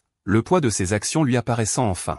Il se souvient du plaidoyer antérieur de Desmond pour qu'ils agissent en tant que camarades, un souvenir maintenant rempli de honte. Avec une grimace, le chef rival prend la décision silencieuse d'expier sa faute. Il s'approche du groupe de Desmond, leur offrant des potions de guérison en signe de paix. Desmond s'excuse humblement d'avoir utilisé autant de ressources, aux grandes dames de ses coéquipiers. Rin s'incline profondément, assumant l'entière responsabilité de la bagarre et s'excusant de ne pas avoir tenu compte de son avertissement. Desmond observe, surpris par ses excuses et le changement soudain dans la dynamique du groupe. Les aventuriers autrefois hostiles offrent maintenant avec empressement leurs propres objets, submergeant le groupe de cadeaux en compensation. Desmond regarde avec incrédulité Rin présenter une brassée d'objets de guérison provenant des autres aventuriers. Le chef rival se gratte maladroitement la tête, s'excusant formellement pour son accès de colère précédent. Il tend une main en signe de paix, reconnaissant le véritable pouvoir de Desmond et lui demandant son aide en tant que camarade. Le changement soudain vers le respect laisse tout le groupe de Desmond stupéfait et sans voix. Même ses agresseurs s'excusent abondamment, le faisant grimacer avec leur surnom trop familier. Le conflit étant résolu,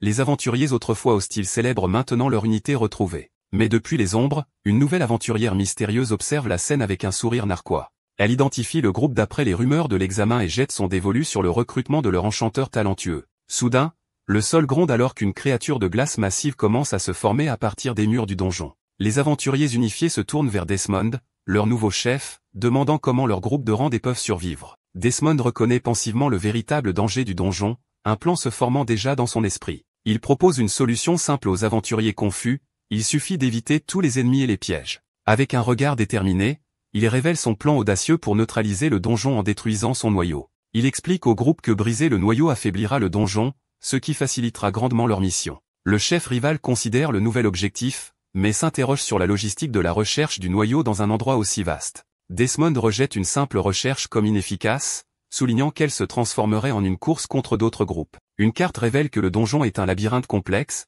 il leur rappelle qu'ils ne sont pas les seuls à fouiller ses profondeurs. Le chef rival acquiesce sombrement, sachant que d'autres groupes voleraient volontiers leur trésor durement gagné. Une étincelle d'inspiration frappe Desmond alors qu'il déclare sa nouvelle stratégie décisive pour l'ensemble du groupe. Il expose le plan. Son groupe mènera l'assaut sur le corps pendant que les autres sécurisent la zone et collectent le butin. Le chef rival se demande si le petit groupe de Desmond peut gérer seul la récupération de la gemme de sagesse. Desmond déclare avec confiance qu'ils peuvent réussir, faisant confiance à son puissant enchantement de multiplication. Il émet l'hypothèse que la véritable intention du clan était que le grand groupe se sépare et s'attaque à différents objectifs. Les autres aventuriers restent sceptiques, se souvenant des paroles cruelles du capitaine à leur sujet selon lesquelles ils étaient remplaçables. Desmond lutte contre cette dure réalité, refusant de croire que le clan de Cynthia puisse être aussi insensible. Repoussant ses doutes, il rallie toute l'expédition, qui acclame d'un commun accord pour réussir. Avec une expression déterminée, Desmond se prépare à mener la charge, Warren suivant avec enthousiasme son exemple. Même ses anciens rivaux crient leur soutien, désormais pleinement engagés dans la nouvelle stratégie unifiée. La caméra effectue un panoramique vers le haut jusqu'au plafond gelé scintillant du vaste donjon.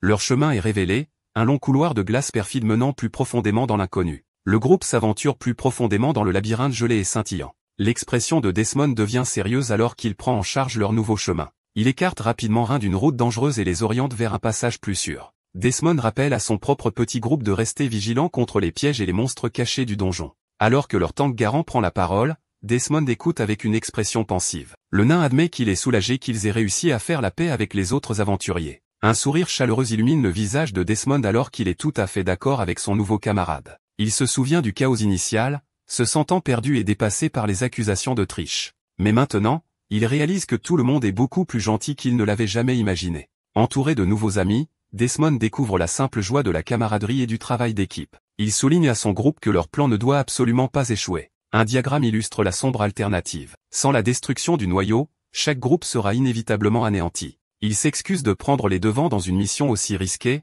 mais demande leur soutien total. Avec une conviction inébranlable, Desmond déclare son objectif simple et sincère de s'assurer que tout le monde survive. Rin brise la tension avec un rire confiant, acceptant de tout cœur son leadership. Elle le taquine en jouant pour être trop formelle, ralliant le groupe avec un esprit plus énergique et uni. Mais leur moment de camaraderie est interrompu par une voix inconnue venant du côté. Desmond et Rin se retournent avec surprise, pris au dépourvu par cette interruption soudaine. Le mystérieux aventurier de tout à leur s'avance, proposant avec assurance de se joindre à leur mission cruciale. Un Desmond déconcerté et complètement bouche bée, n'ayant aucune idée de qui est ce nouveau groupe. La mystérieuse aventurière présente son groupe comme étant l'équipe numéro 24, s'approchant de l'équipe de Desmond. Leur chef, une femme nommée Meryl, esquisse un sourire confiant et séduisant. Un homme stoïque nommé Gant se présente avec un regard froid et évaluateur. Un autre membre, Zanri, se présente d'une manière timide mais suffisante. Le dernier membre, un aventurier discret nommé Jean, se présente timidement. Desmond demande prudemment ce qu'elle entend par se joindre à eux, mais Meryl se contente de réaffirmer ses intentions. Elle soutient que son petit groupe est vulnérable et serait beaucoup plus en sécurité avec l'aide de son groupe. Meryl change ensuite d'approche, louant Desmond pour l'incroyable enchantement qu'il a lancé plus tôt. Elle attire soudainement l'enchanteur déconcerté dans une étreinte serrée, déclarant qu'elle a eu un coup de foudre pour lui. Meryl essaie audacieusement de le recruter sur place, laissant ses coéquipiers complètement stupéfaits et furieux. Rin dit furieusement à Meryl de reculer, déclarant que Desmond appartient à leur groupe. Impassible, Meryl révèle qu'elle a entendu les rumeurs et qu'elle comprend maintenant parfaitement leur situation. Son compagnon stoïque se demande comment ils ont réussi l'examen si rapidement malgré leur réputation de pire groupe. Meryl déduit correctement que le pouvoir de Desmond a à lui seul permis à ses coéquipiers, autrement faibles, de réussir l'examen. Rin entre dans une colère noire alors que Meryl plaint avec condescendance Desmond d'être coincé avec des compagnons aussi faibles. Avec un sourire narquois, Meryl suggère que s'il se souciait vraiment de lui, il le laisserait rejoindre une équipe plus forte. Ces mots font mouche, laissant Rin, Dorothy et Garant s'envoient et remplis de doutes d'eux-mêmes. La main de Dorothy se serre en un poing serré, sa fureur silencieuse grandissant face à la manipulation flagrante. Desmond lutte contre l'emprise de Meryl, essayant désespérément de défendre ses coéquipiers et de nier ses affirmations. Ses yeux brûlent de conviction alors qu'il lutte pour lui faire comprendre la vérité sur leur travail d'équipe. Rin explose de rage, rappelant à Meryl qu'elles sont du même rang en revendiquant Desmond.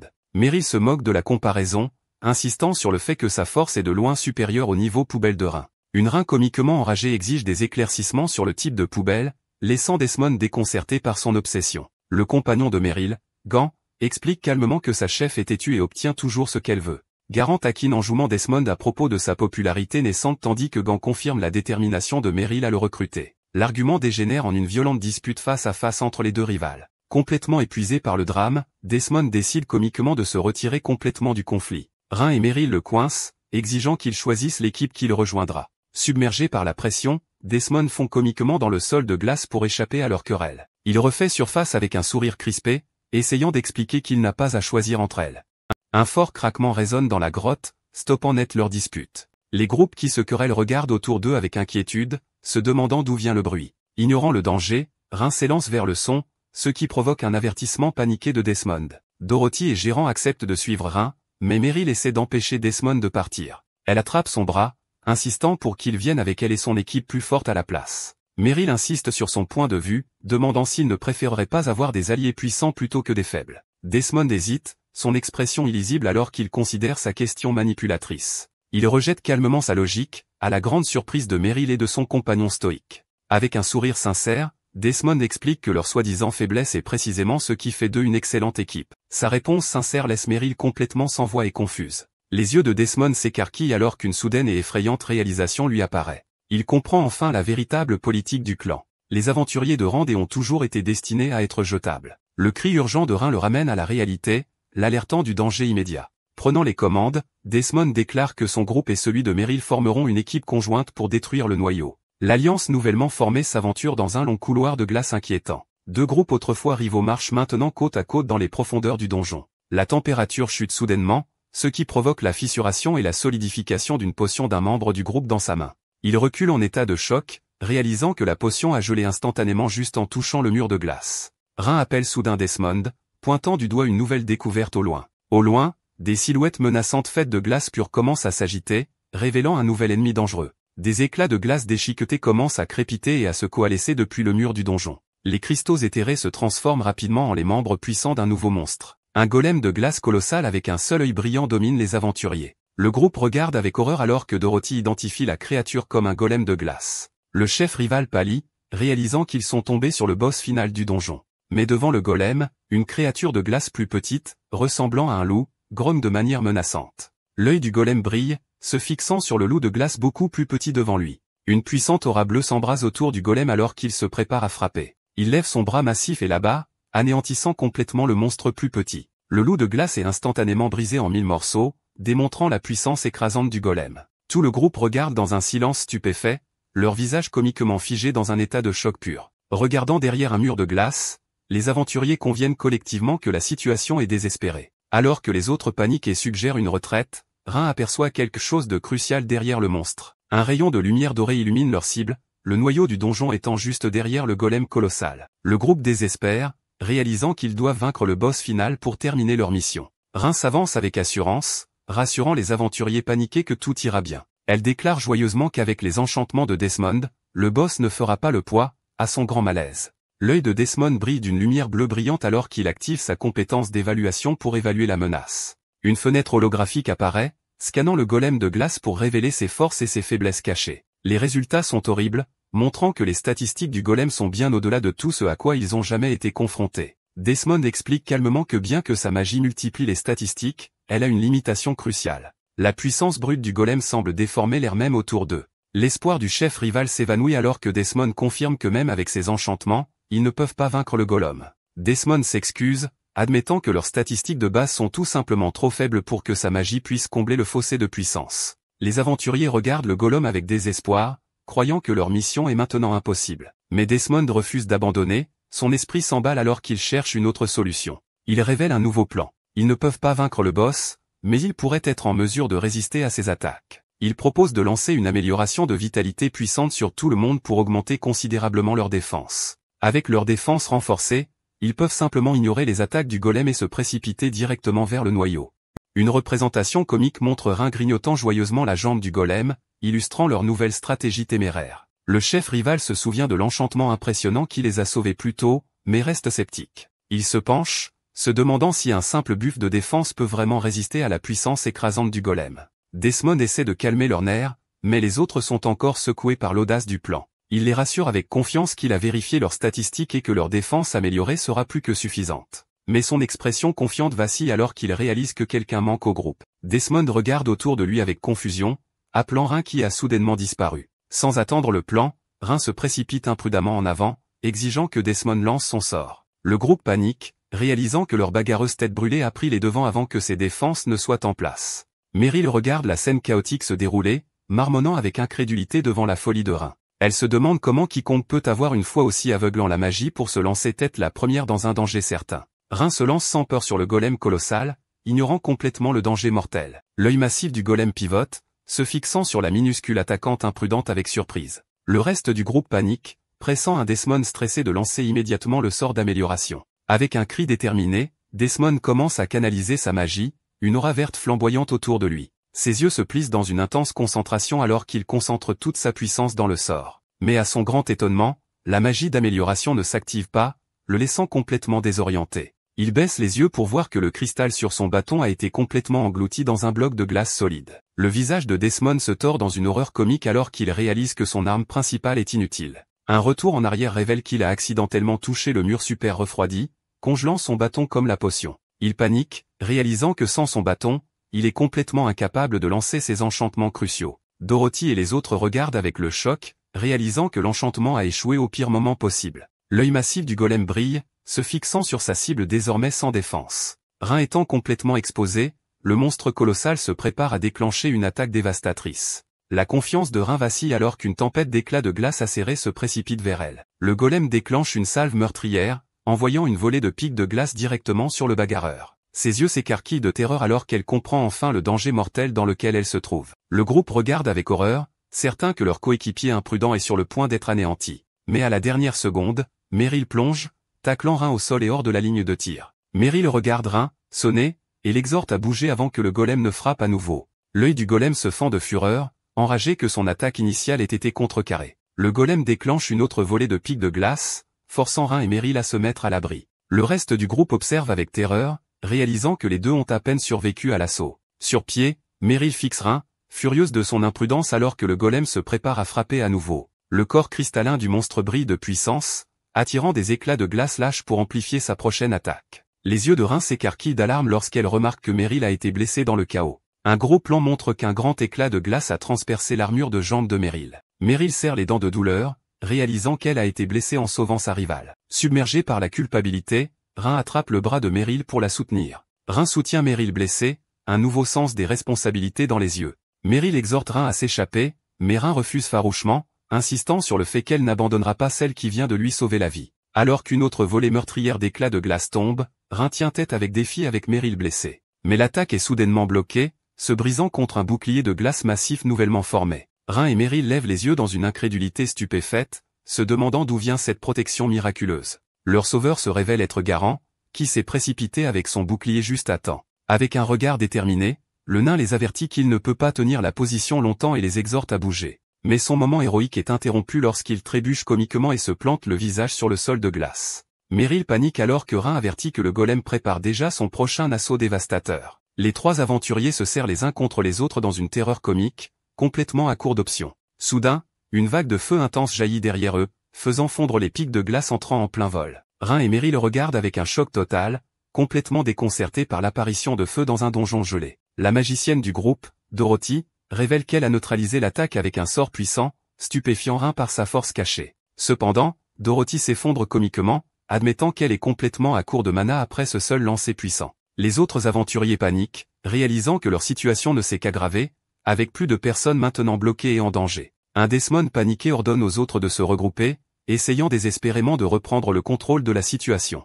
Il serre son bâton gelé, son esprit s'emballe alors qu'il recherche frénétiquement une issue à leur situation impossible. Le poids de leur échec s'abat sur lui alors qu'il se blâme pour le chaos. Il se souvient de son plan arrogant, réalisant que sa confiance excessive en sa propre magie les a tous condamnés. Une seule larme s'échappe de son œil alors qu'il est submergé par la pensée horrible que tout le monde va mourir à cause de son erreur. Les paroles cruelles de son ancien groupe résonnent dans son esprit, le qualifiant d'inutile et d'incapable. Complètement vaincu, il accepte leur jugement sévère, croyant qu'il est vraiment impuissant à sauver qui que ce soit. Il sombre dans le désespoir, croyant qu'il n'est rien de plus qu'un fardeau incompétent pour son équipe. Les autres aventuriers sombrent dans le chaos, complètement perdus sans leader pour les guider. Même Rin semble accepter leur sort sinistre, un air de résignation tendu sur son visage. Mais son moment d'apitoiement sur lui-même est violemment interrompu par une main qui attrape sa chemise. Le chef rival le tire en avant, exigeant de savoir ce qu'il fait. Le visage rouge, le chef rival le traite de bon à rien, essayant de provoquer une réaction. Desmond est complètement stupéfait,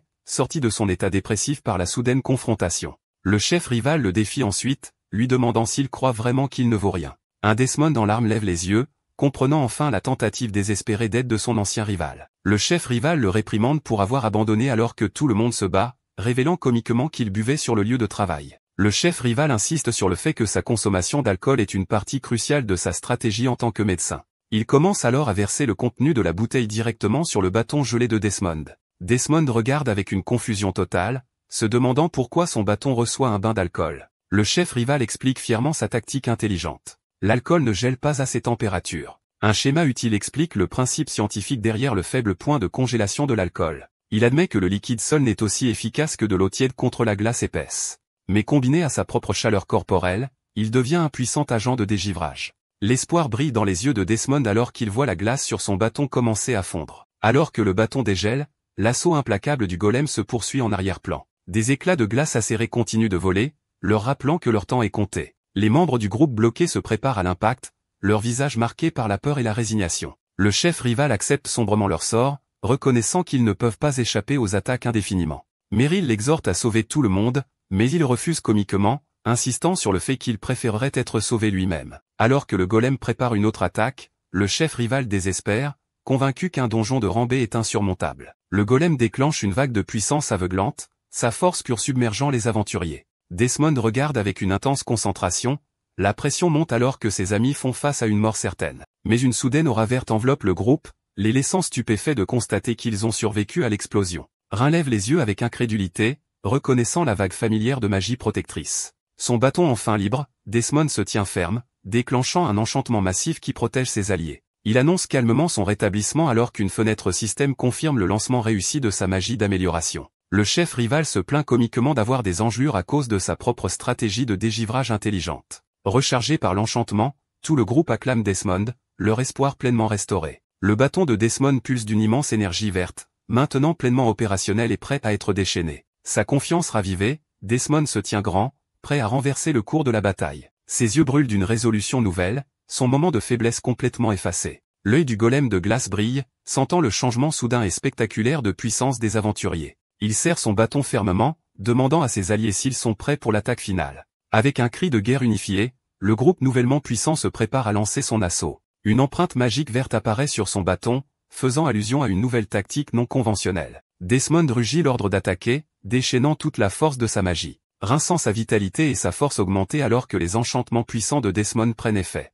Les membres du groupe rival sont également enveloppés dans l'aura verte, leur récupération de mana étant grandement améliorée. La force mentale de Dorothy est renforcée, lui permettant de concentrer sa magie sous une pression extrême. Les engelures du médecin rival disparaissent instantanément, témoignage de la magie de guérison nouvellement amplifiée. Déterminé, le golem de glace déclenche une autre volée massive d'éclats de glace acérés. Mais cette fois, les aventuriers renforcés évitent avec grâce les projectiles mortels avec aisance. Meryl raille le golem avec assurance, se faufilant sans effort à travers ses attaques autrefois imparables. Rin atterrit avec un sourire triomphant, trouvant l'assaut autrefois mortel presque insignifiant. Un Desmond paniqué essaie désespérément d'attirer leur attention, leur rappelant le vrai plan. Il redirigeait leur attention vers la vraie cible, le cœur du donjon incandescent juste derrière le boss colossal. Desmond plante son bâton au sol, déclarant que la destruction du cœur est leur seul chemin vers la victoire. Maintenant rayonnante de puissance, Rin accepte la mission avec confiance et se précipite en avant. Avec un sourire féroce, elle se prépare à porter le coup final, certaine de leur succès.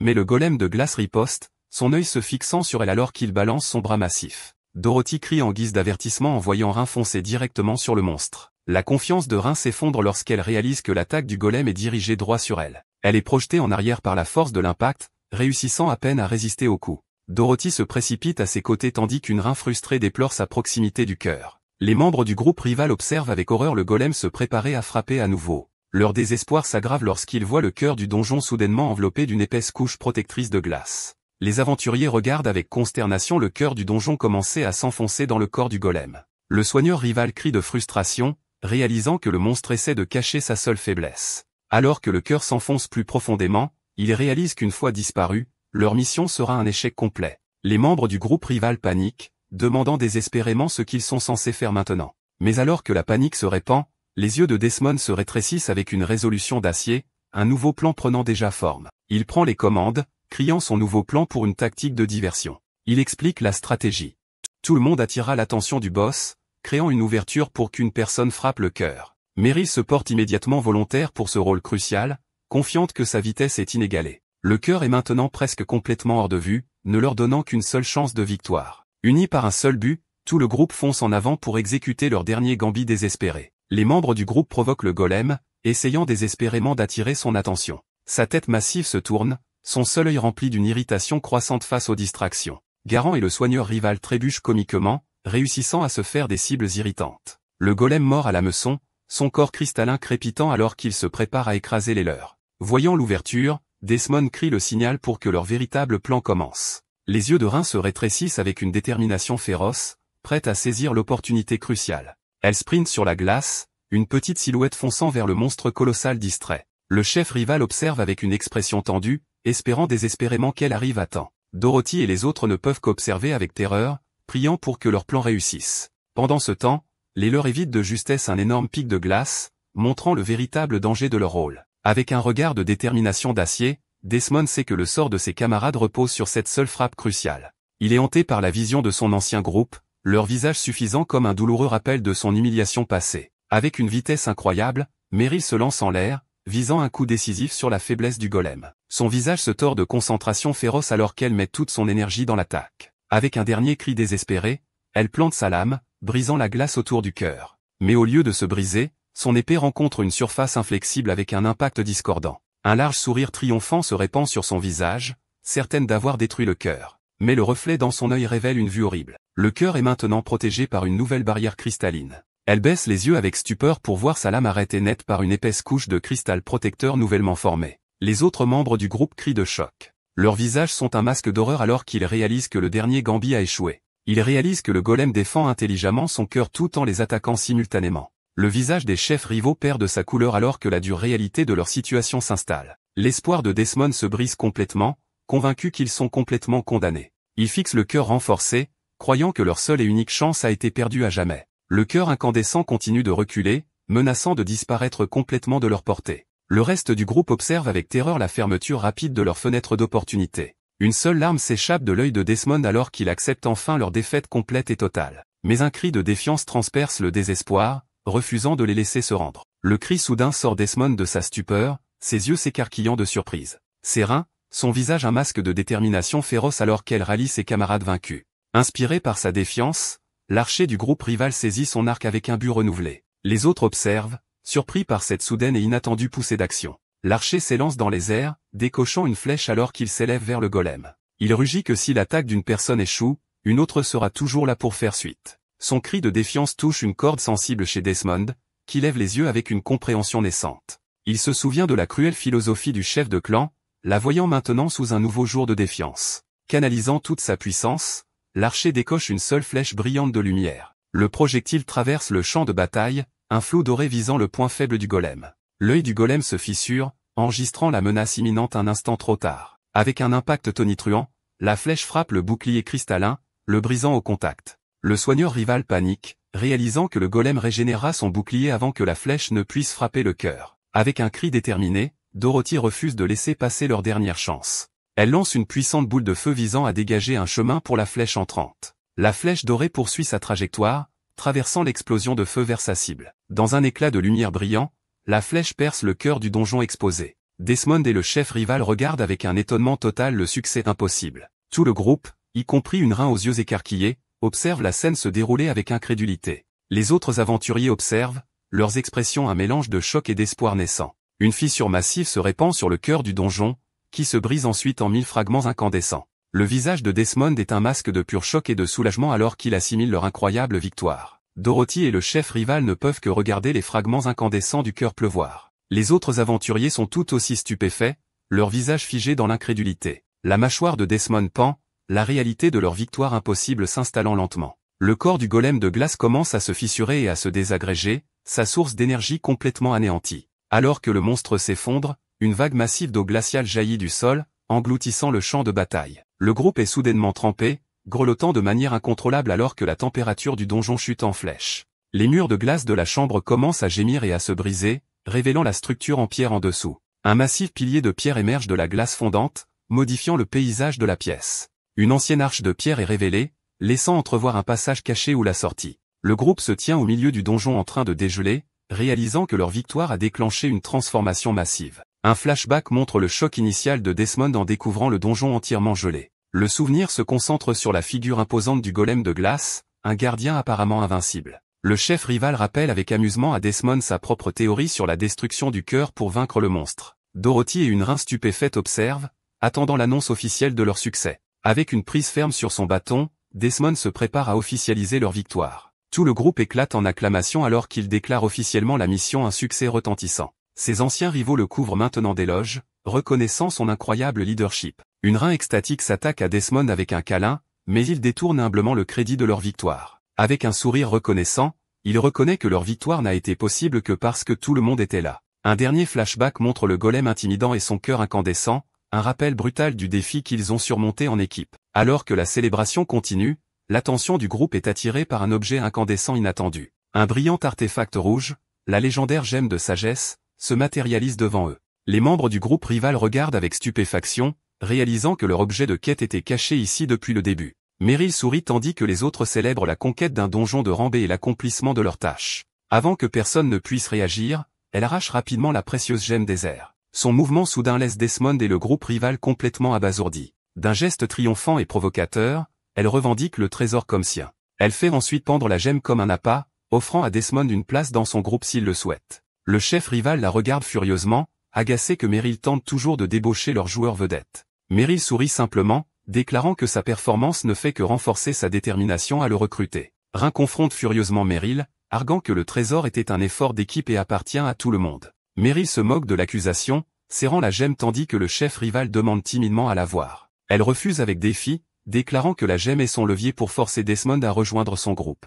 Meryl se tourne alors vers Desmond, lui demandant avec suffisance ce qu'il compte faire de la situation. Son expression s'assombrit d'agacement, clairement lassé de ces jeux manipulateurs. Dans un revirement choquant, le chef rival se jette soudainement sur Meryl, exigeant qu'elle lui remette la gemme. La force de l'attaque soudaine laisse Meryl sonner et chancelante sous l'impact inattendu. Un regard fou et rouge apparaît sur le visage du chef rival, fier de son geste agressif. Desmond regarde avec une incrédulité totale, complètement pris au dépourvu par l'éruption violente de son rival. Dorothy et Gérant sont également pétrifiés de choc, observant la scène chaotique se dérouler. Rhin et l'archer rival ne peuvent que regarder, complètement stupéfaits par le soudain revirement des événements. Dans une trahison choquante, un épéiste aux cheveux d'argent du groupe rival abat à la fois Meryl et l'autre chef. Un éclair rouge se reflète dans l'œil de Desmond alors qu'il assiste à l'attaque brutale et inattendue. Le reste des aventuriers reste sans voix, incapable de traiter la trahison soudaine. Le traître se tourne ensuite vers Desmond, lui assénant un coup vicieux qu'il envoie au sol. Desmond crie de douleur, complètement pris au dépourvu par l'agression d'un supposé allié. Alors que le traître se tient au-dessus de lui, Rhin et Dorothy se précipitent en avant, le visage masqué de fureur. Les propres membres du groupe du traître réagissent avec indignation, horrifiés par son soudain revirement. L'archer exige furieusement des explications à son coéquipier, identifié comme Jean. Jean révèle calmement la gemme volée, déclarant sa santé mentale et confirmant sa trahison délibérée. Jean se tient au-dessus de ses camarades tombés, révélant que la gemme était son véritable objectif dès le départ. Il explique froidement qu'il aurait préféré une résolution pacifique, mais que le refus de Meryl l'a forcé à agir. L'archer regarde avec incrédulité, rappelant à Jean leur supposée amitié. Jean se moque de cette idée, montrant Desmond à terre comme preuve que certaines personnes sont simplement faites pour être utilisées. Les yeux de l'archer s'écarquillent d'horreur alors qu'il se souvient d'une conversation passée, réalisant que son propre groupe se nourrit des autres. Avec un sourire sinistre, Jean révèle son allégeance à une organisation criminelle connue sous le nom de Black Underarm. Rhin et Dorothy sont pétrifiés de choc, à peine capables de comprendre le nom du groupe infâme. Le traître rit, confirmant qu'il n'a infiltré leur groupe que pour son propre gain et ne les a jamais considérés comme des amis.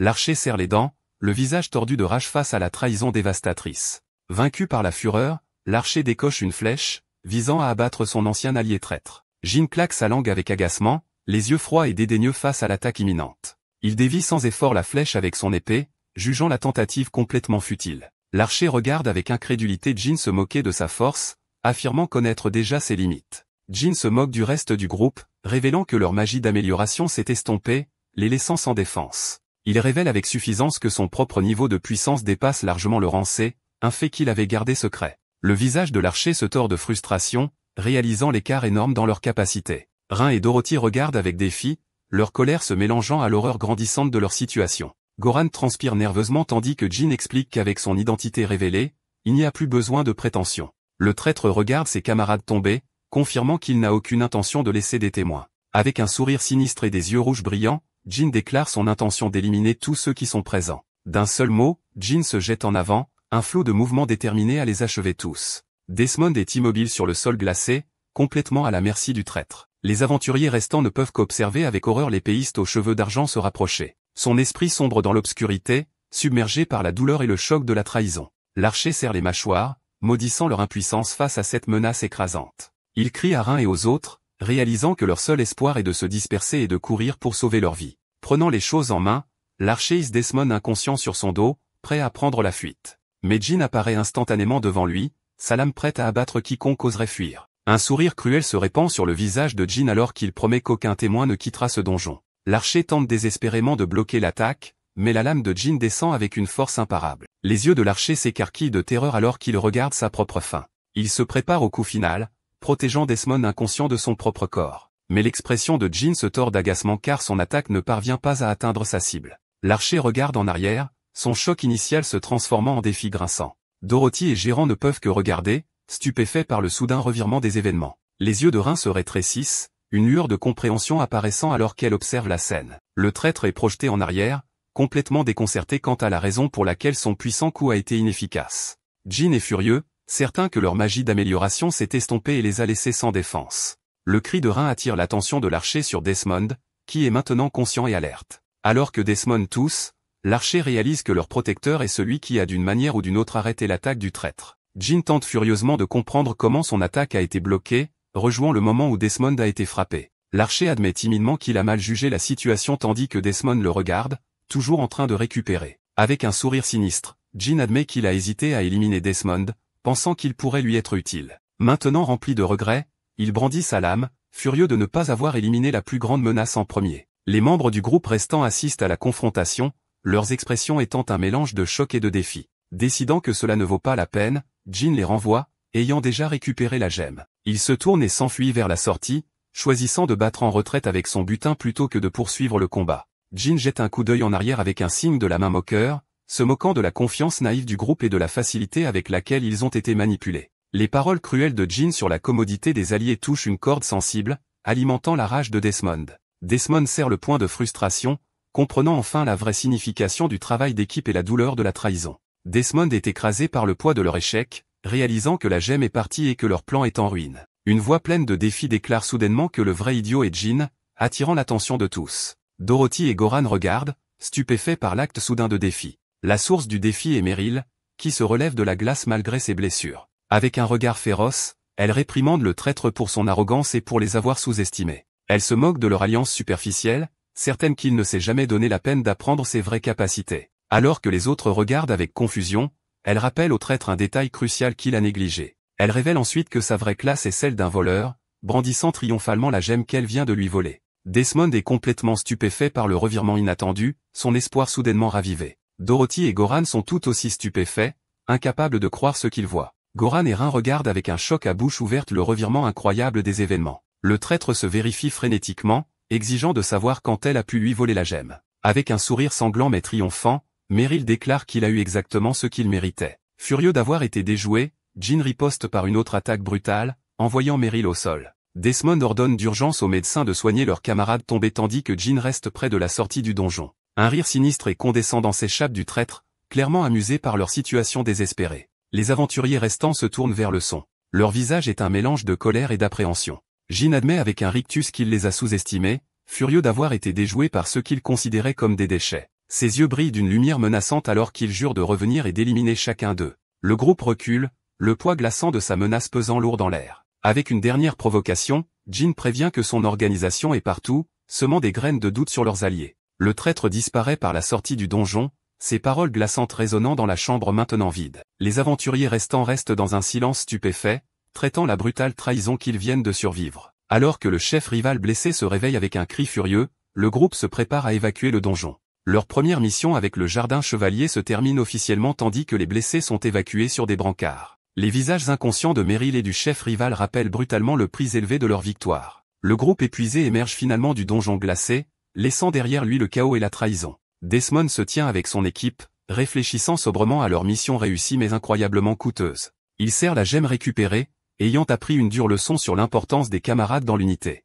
Desmond accepte que son nouveau chemin signifie qu'il devra inévitablement affronter des ennemis plus dangereux qui s'attaquent à la confiance des autres. Le groupe retourne au grand et imposant quartier général du jardin chevalier. Une Rhin joyeuse salue ses camarades, son énergie complètement restaurée après la mission épuisante. Dorothy et Goran vérifient l'état de Rhin, mais elle écarte avec assurance toute inquiétude. Rhin remercie Desmond pour son bien-être avant de demander à ses coéquipiers où il se trouve. Dorothy explique que Desmond a été convoqué par le commandant pour rendre compte de leur mission. Elle exprime son inquiétude en notant à quel point Desmond est pensif depuis la trahison, ce qui inquiète ses amis. La scène se déplace vers une porte étiquetée bureau du commandant où le débriefing de Desmond a lieu. À l'intérieur, un commandant décontracté salue Desmond avec un large sourire, le félicitant pour son travail bien fait. Le commandant remarque avec désinvolture que la nomination de Desmond comme chef était clairement la bonne décision. Desmond reste stoïque, offrant un simple merci, son expression illisible face aux éloges. Le commandant sirote avec désinvolture une bouteille, complètement imperturbable face à la nature grave de leur rapport. Il essaie de remonter le moral de Desmond, insistant sur le fait qu'il devrait célébrer la plus grande réussite de la brigade à ce jour. Mais Desmond est resté sombre, reconnaissant que le succès a eu un coût élevé et était un effort d'équipe. L'attitude enjouée du commandant change lorsqu'il devine correctement que Desmond s'inquiète pour leurs camarades blessés. Il rassure Desmond avec confiance, expliquant que bien que leurs blessures soient graves, ils sont entre de bonnes mains. La scène se déplace vers la salle de traitement où les blessés sont soignés. Le commandant se vante de l'équipe médicale de premier ordre du jardin, qui travaille déjà à assurer un rétablissement complet. Il révèle même que les médecins sont capables de rattacher un membre sectionné, soulignant leurs compétences avancées. Le chef rival est également montré se reposant paisiblement sous les soins du personnel médical. Malgré les assurances, Desmond est rongé par la culpabilité, convaincu que s'il était plus fort, ses alliés n'auraient pas été blessés. Le commandant rappelle à Desmond qu'il a fait plus qu'assez, comme il l'avait demandé avant la mission. Il explique que le véritable objectif de la mission était que Desmond apprenne le sens de la camaraderie et de la résolution. Desmond admet que cette nouvelle compréhension est précisément la raison pour laquelle il est maintenant terrifié par la répétition d'un incident. Ses yeux brûlent de peur à l'idée que ses nouveaux amis précieux soient à nouveau blessés. Le commandant bâille avec désinvolture tandis que son assistant observe l'échange avec une expression neutre. Après avoir dit ce qu'il avait à dire,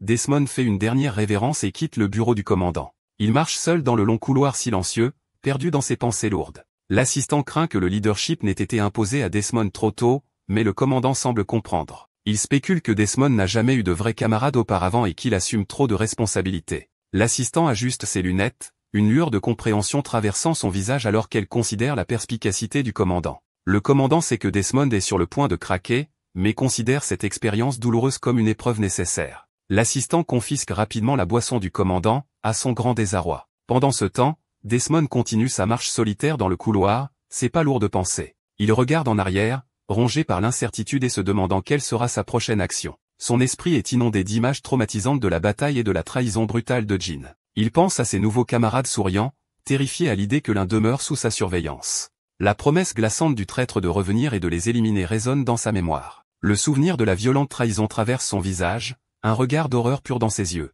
Submergé par la crainte, il est résolu de faire tout ce qu'il faut pour empêcher de perdre ses amis. Son expression change soudainement alors qu'une nouvelle idée désespérée commence à se former dans son esprit. Il se retrouve soudain dans une vaste salle inconnue, le couloir dans lequel il se trouvait a disparu. Complètement désorienté, il regarde autour de lui, essayant de comprendre où il a été emmené. Il se rend compte qu'il se trouve dans une partie du jardin chevalier qu'il n'a jamais vu auparavant. Un sourire sinistre l'accueille depuis l'ombre appartenant à une mystérieuse silhouette aux cheveux blancs. La silhouette l'accueille, révélant qu'ils l'ont intentionnellement attiré dans cet endroit isolé. Surpris par la voix, Desmond exige de connaître l'identité de son hôte invisible. Avant qu'il ne puisse obtenir une réponse, une paire d'yeux rouges brillants éclaire l'obscurité. Les yeux de Desmond s'écarquillent d'alarme alors qu'il sent une attaque puissante imminente. Il est violemment frappé par un barrage de projectiles invisibles, le faisant voler en arrière. Il tombe lourdement au sol, grimaçant de douleur à cause de l'attaque soudaine et accablante. Un pied plane au-dessus de la tête de Desmond alors qu'il se demande qui pourrait être son nouvel assaillant. Ses yeux s'écarquillent,